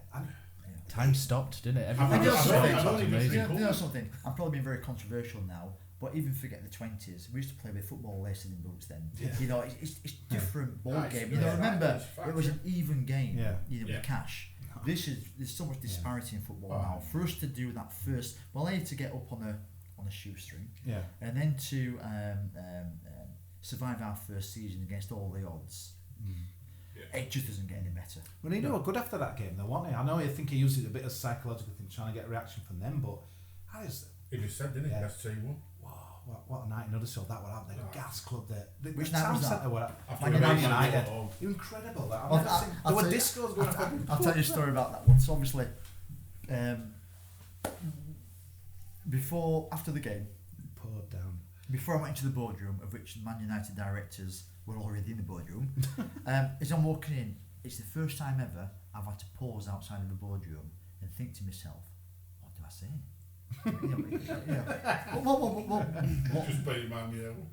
What do you say? So I went in, to be fair to Ed Woodward,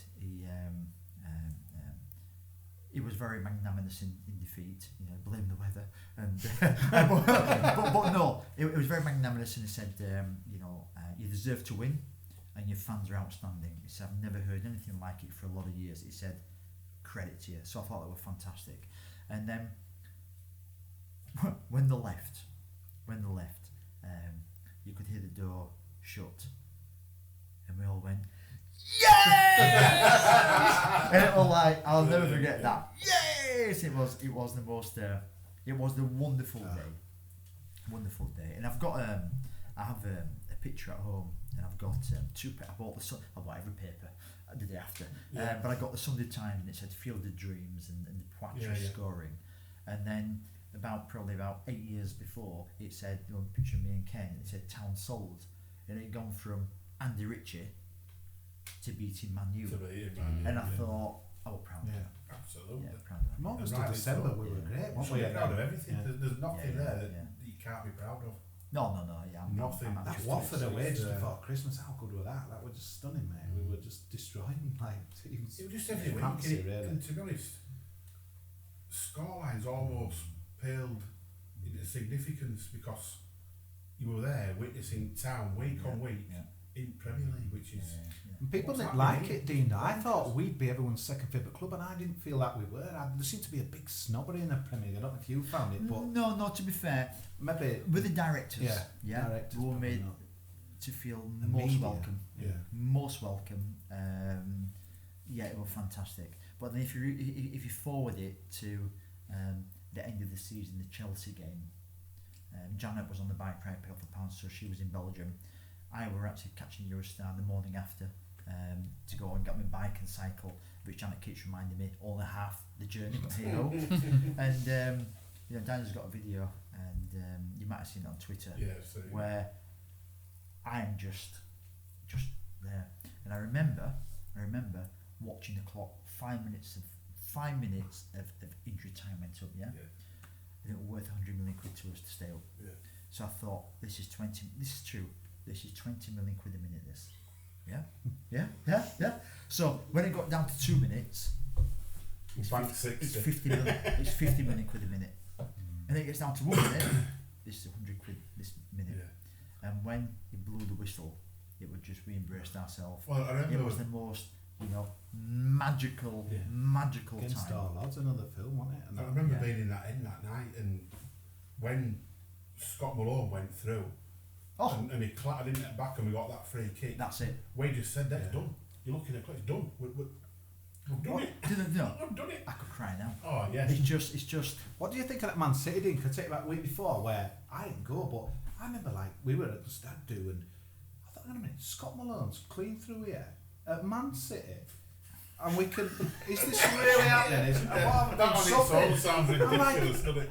And he missed, and I just he was just unbelievable. Imagine if he'd have scored that. Yeah. Well, when David saw Man City walk out with all the children, they were happy because they weren't focused as they should have been. It was the end of the season, so they were there. And just going back to Chelsea now, the story is afterwards. We were walking back to the hotels, and we said, "Oh, let's go see round to the coach. Let's see if the players are coming out because you want to live the moment." I went round to the coach, and don't ask me how, whether this was a set up and I've been done here. The coach driver was a cracking lad. He's been our coach driver right through the years. Said, "I've run out of hours," so he hadn't got enough on his coach to drive back home. So David went, "We go disco." I thought, my God, the German disco, here we go. He said, "We go celebrating." I said, "Where?" He said, "London." So obviously, and I think there's a complete setup. I thought I'd been having it. So he said, "We're all going." So the coach dropped us off outside a nightclub called China Whites. I'd never heard of it. There was no Shalimar or Heaven 17. I'd never heard this music before. But anyway, so we're in China Whites, and all the footballers are there and whatever. And we went in. It's not like Ritzy and Dewsbury when I used to go to Chicago. This is different. I can assure you, I used to work at that Ritzy's. I was at the cocktail bar. Tell you something, I'm well grounded, me. I was only 17 as well, but anyway, no word of a lie. He said we're going to China White, so we pulled up at China White's, and they all knew what they were getting drinks. So they said we'll have a vodka something. So next thing, fireworks on the tray, a guy with a helmet. A guy with a crash helmet with all this vodka, right? Sounds like a different kind of artist. It was Brilliant. Guess how much a round on the tray? 10,000. 10,000 a round. And I think we had 4 rounds. Right? 4 rounds, right? And you know something? I know it's obscene. I know it's ridiculous, but what a night. Yeah, absolutely. Do you know? Yeah. You know, players were hammered. Yeah. You know, I think I saw in the Daily Mail de Poitre going down the mall in a rickshaw, but hey ho. There's all famous pictures of Pritchard and. We had another good night. Well, Pritchard's a bit small; they couldn't take it. But no, what a night! And do you know something? It was a proper celebration. I think you earned every minute of that. It was good, you know. Yeah, Chelsea, when Kenny Ann scored that winner, that was another midweek night. Yeah. Wasn't it? Not as good as this. No. Yeah. But no, you know something, it was fantastic. What we like when a goal went in, you know, the stupid question that, but I just seen that in slow motion. I thought Rudiger's got it covered. I thought Duprat just keeps running.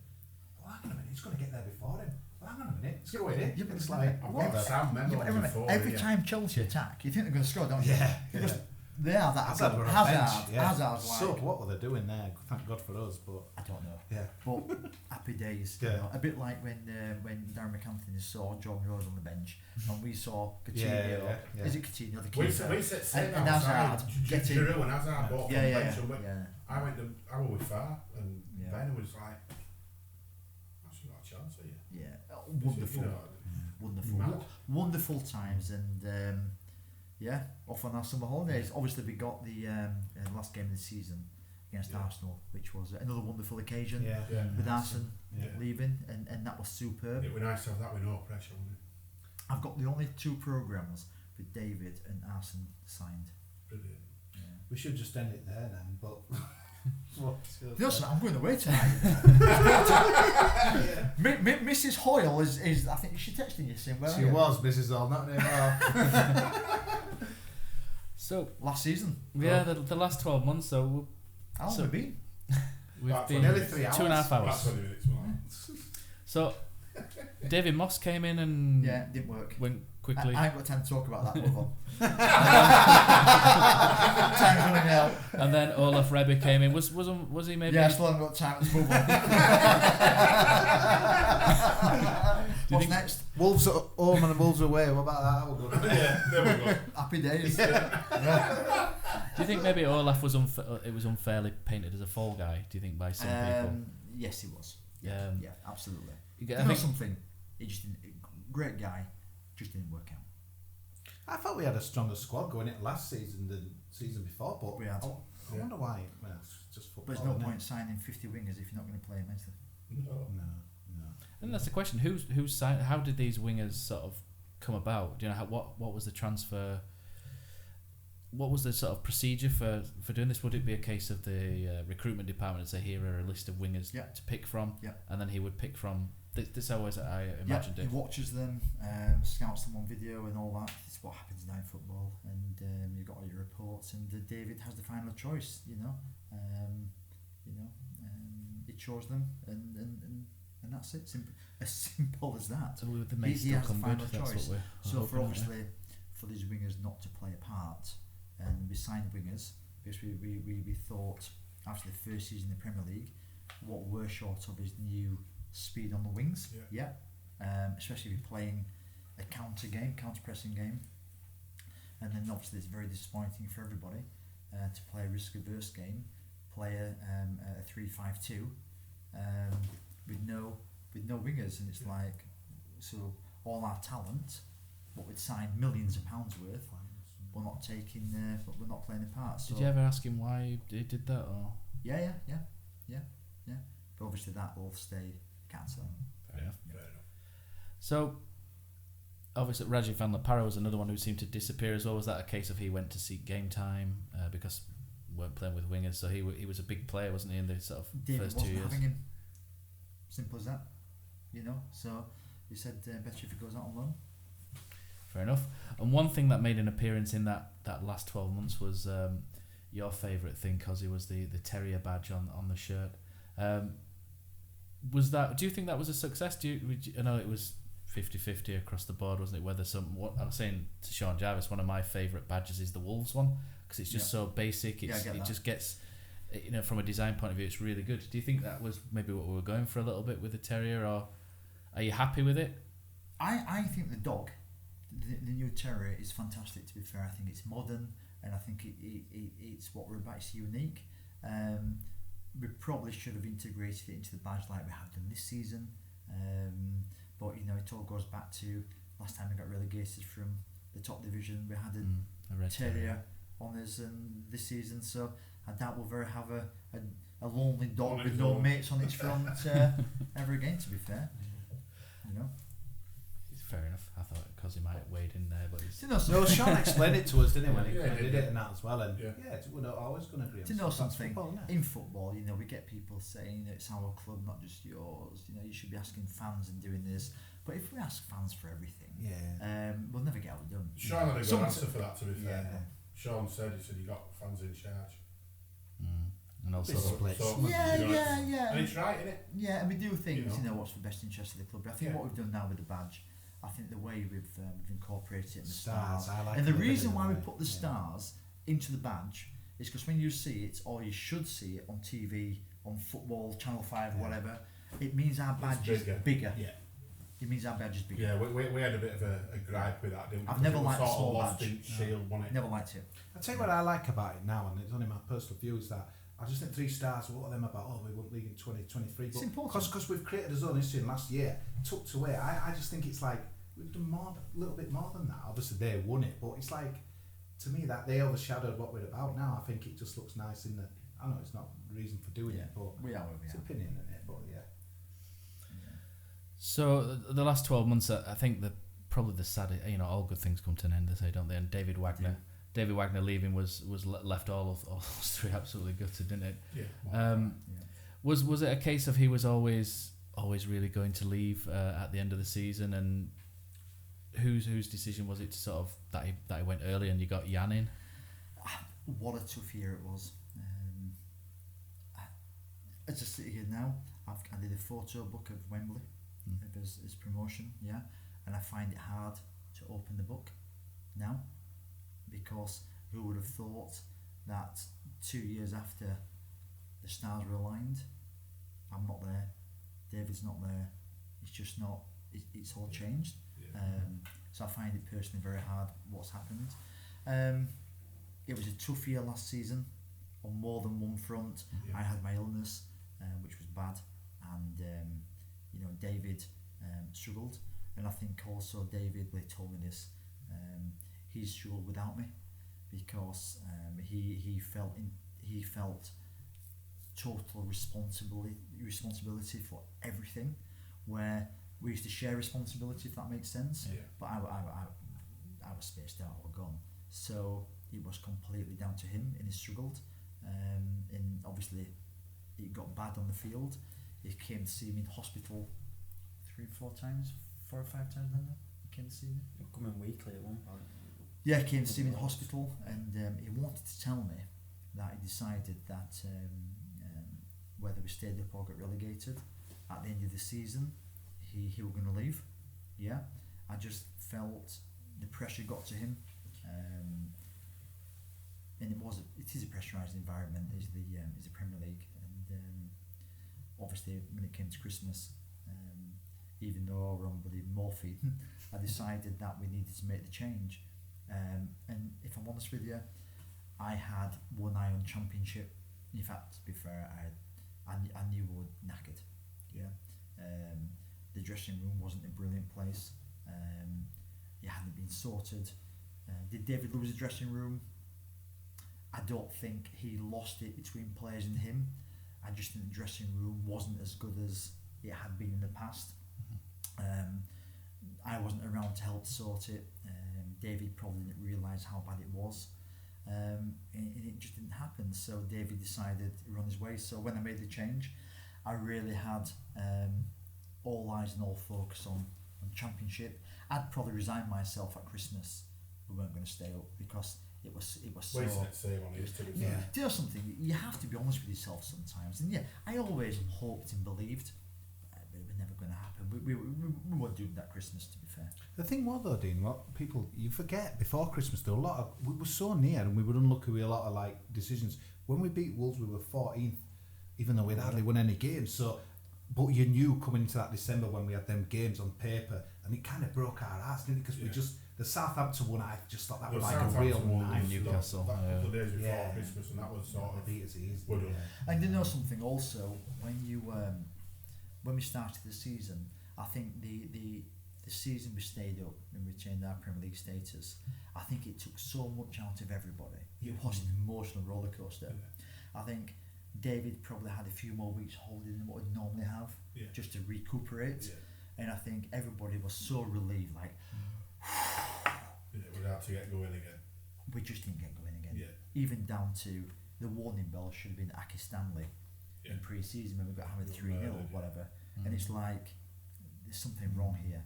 And I just think the players just didn't have the same. To go to the same and level also, again. remember the players, they gave absolutely everything, because on paper our squad were miles away from most people's. Well, we basically had miracles back to back. We had. So if you think about it, we just didn't. It didn't happen.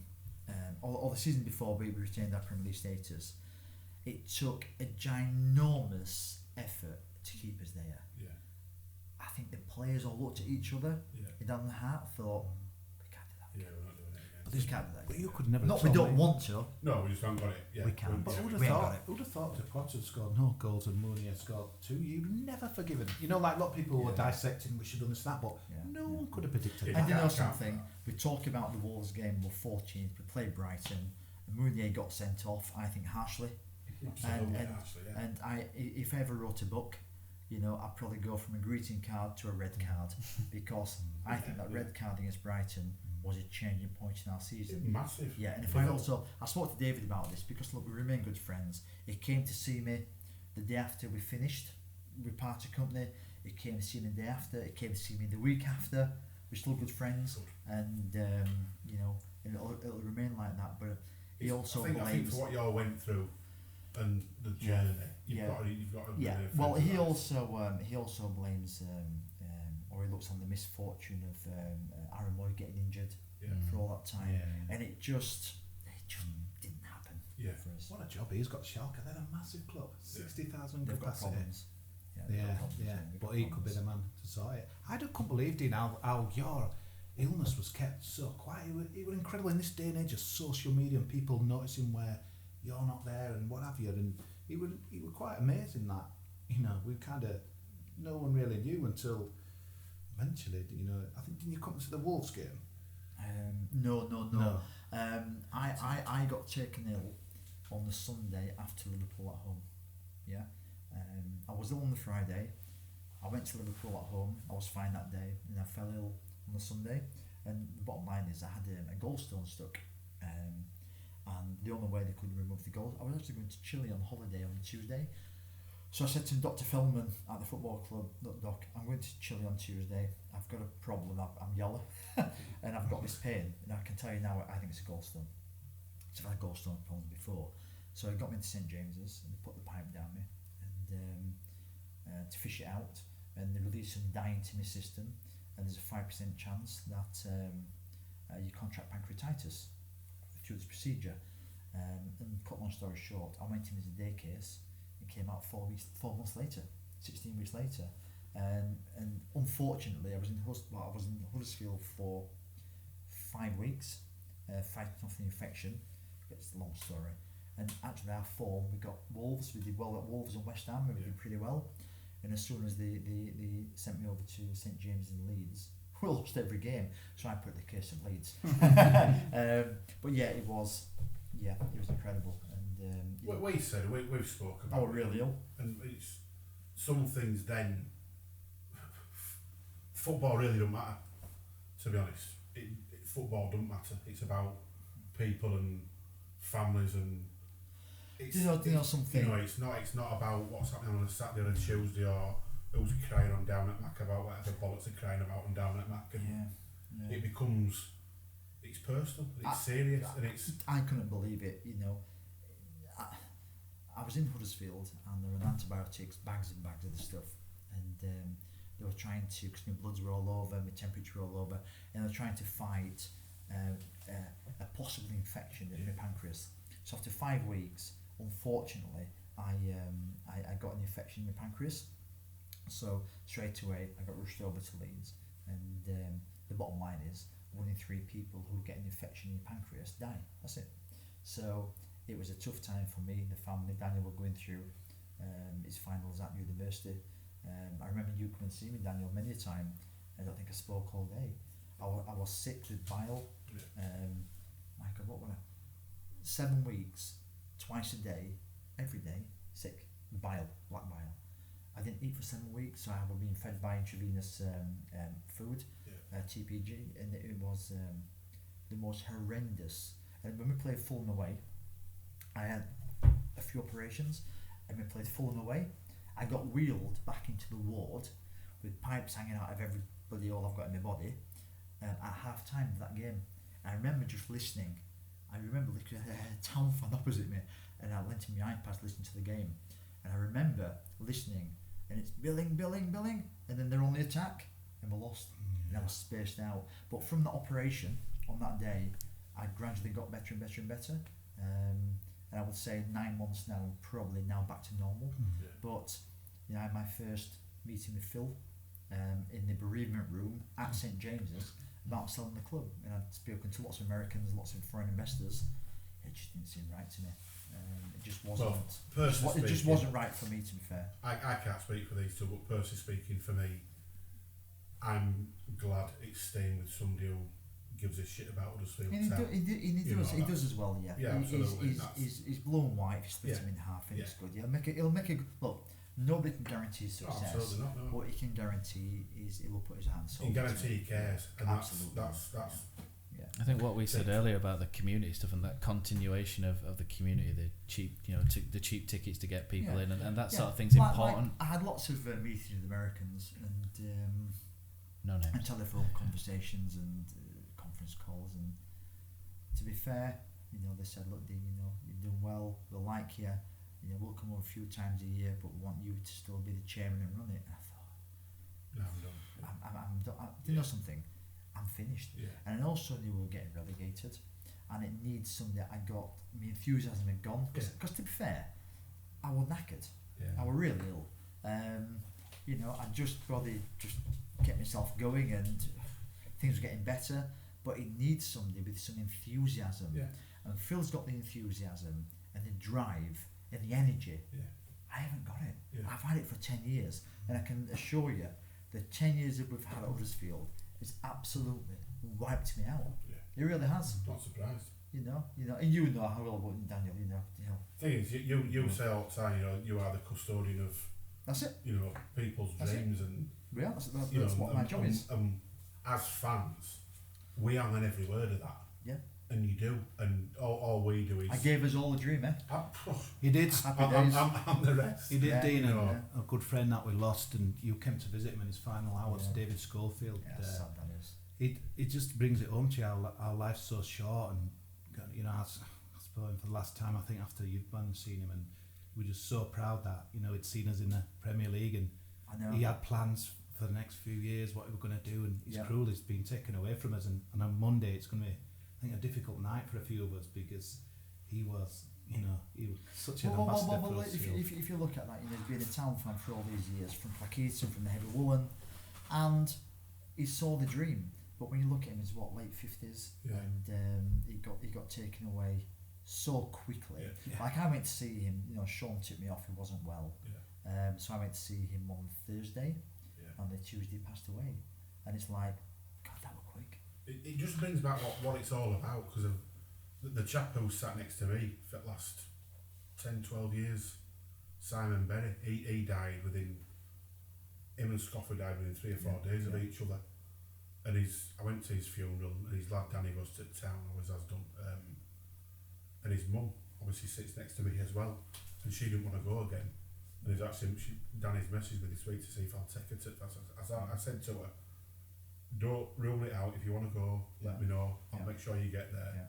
So we're taking it to Derby game, and it's only right. It's not about everything else. It's that about memorial game we do. The personal touch of a football club, and you've led that from top, and I think that has definitely transcended between the fans and the club as a whole. Well, Scoffer a big part of it. Look, I didn't know him really well, but I'd met him at a lot of occasions. I'd seen him on the party train to London every now and again going down, and it was just a recognisable guy, a good guy. Proper Town fan. Blade, I remember him being there. The night at the Bridge where Wagner came there, and also Scoffer was one of the very few people who will stand up and say, "I don't think you're right, Dean." He was proper. He was there, but it just goes to show you that it doesn't matter how successful, who you are. No. Health. It doesn't discriminate. No. And I was on the front line with that, and I was scared. And Janet, she was at my side. In fact, I couldn't believe it. My goodness me, she was at my side for every day, from 1 till 8 every night for 4 months. Loyalty, it's like, even now, me and Janet still talk about what happened, and it will affect us for the rest of our life, because it came from nowhere. The thing for me which really kind of gave me comfort. It wasn't my body which caused the problem. Sorry, it was a procedure which caused the problem. Yeah. So if it wasn't for the procedure, I'd have been fine. Yeah. You know, so. But to be going what you're going through with all that, and then you get to the end. Well, not the end. Where you are now, healthy, moving on. Yeah. To then get, obviously, Danny doing so well at uni, in amongst all that, and getting the pass. I mean, that's. Yeah, no, Daniel's done well because that's next level, isn't it? It was a really worrying time. It was a worrying time for everybody.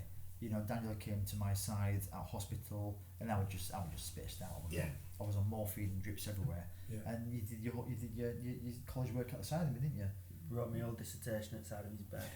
Well, he didn't respond once. I was gone. I was gone. I was gone. You know, but that's life. But you know, all's well what ends well. And you know, when I got this send off at Man United, do you know something? I'm not one for the limelight, but I really wanted that game. Yeah. I was desperate because I thought to myself, if I sell the club in summer, and just read the Examiner is sold. Yeah. It wouldn't have seemed right. No. You come back and do a bloody golden gamble draw at half time. You know. It's not the same. And you know, the saddest thing about me passing the football club on, for me, is all the friends I've made. You know, Sheila and the son, always at PPG. Bloody, it must have been camping out for weeks. Always at the front. But there's so many people who feel they know me so well. Because I'm a fan. And we've grown up. I actually know Neil really well. Neil attends on his man club with me on a Monday. Yeah. There's cracking people out there. Do you know, there's loads of really, really good people. Yeah. And it's like, and Janet says this all the time, it's an extension of our family. Yeah. And you know, in 10 years, I've never ever had a bad word said. Seriously. Yeah, a few moans and groans, and quite rightly so. Yeah. But I've never had a bad word said. And I just take so much from that. It's been the most. You see, it's bizarre because the most wonderful 10 years. I've never met you personally. I've seen you plenty of places, obviously. Yeah. But I feel like I know you really well. Yeah, people do. You know, it's. Yeah. What would be a message to the fans coming up to the new season, Dean? As a. Hold on. Championship, innit? Well, I am a fan now. Obviously, I'm still a shareholder, but I am a fan. What are you thinking as a fan? I'm just thinking, enjoy my football, get some goals, knock a few over, see where it takes us. I want us to get back to what's given us success. Look, everything off the pitch, in the community, I just take it as it's going to carry on. They'll probably get better, and that's down to Phil. And I genuinely believe he'll drive it on as well. Absolutely. And then regarding on the pitch, I just want us to get back to what we're good at, you know, pressing, high tempo, fighting, fittest, organised, want it. Just want to get back to that, and if it leads to positive results, then fine. I don't want to get back to playing risk-averse football, which probably happened last season. Yeah, I just want to get. We just want to be excited again, don't we? And get back in there and enjoy it, and you know, we've a pretty good squad, haven't we? Win all those. Know that they've got in how to go. And you know something, there is a huge difference between Premier League and Championship. I'm not trying to belittle the Championship, but I can tell you something. Golf. It's like the Pacific. We won't have anything else on Monday night against us, that's for sure. No. But you know, just on the final note to the fans, I just want to thank them from the bottom of my heart. You know, nobody knew I was in hospital, but I was getting get well cards straight to my ward. So God knows how they knew I was in that ward. But you know, like Jimmy Mack sent me I can't believe he sent me a get well card with flowers on the front, but hey ho. I'm not sure he's got that much taste. But you know, I received all these cards in hospital, and it meant so much to me. You know, Hef came to see me in hospital. You know, Colin Quaner came to see me, although he didn't want to make sure he went to not Rotherham on loan. but he came to see me. Tommy Smith came. He was absolutely superb, and you know, the messages I got, and I just feel after 10 years, I've given it my best shot. And to be fair, I think we've had a bloody good time. It's been alright. It's been alright. And you know something, if Phil in 10 years can have the same send off as I got, then he'll have done pretty well. Absolutely. I think that's a perfect place to end the podcast. Unless you guys have got anything. Yeah. It's 4:15 in the morning. Thanks for. Have I been on longer than Jarvis? Yes. Oh, just a bit. Am I more interesting? We were live when we started. I think the perfect place is to say thank you so much from all of us for guiding our football club through tonight for last 10 years. For the last 10 years. Yeah. I never thought I'd see my football team in the Premier League, a team full of internationals as well, nonetheless. So thank you for making that real. Luton. So thank you very much. Don't give up your day job. I always sing us out, Dean. No, and just finally, again, thank you to everybody for the support me and my family have had, not just through last year's with the illness, but over the last 10 years. It's been the most wonderful experience I've ever had, and probably the best thing I've ever done in my life is being a custodian of the football club, of which I love. It's been incredible. So And thank for you. us. Win-win. Yeah. Win-win. Brilliant. Win-win. Thank you, guys. Thank you, Dean. Thank you, and best of luck in the future as well. Thank you.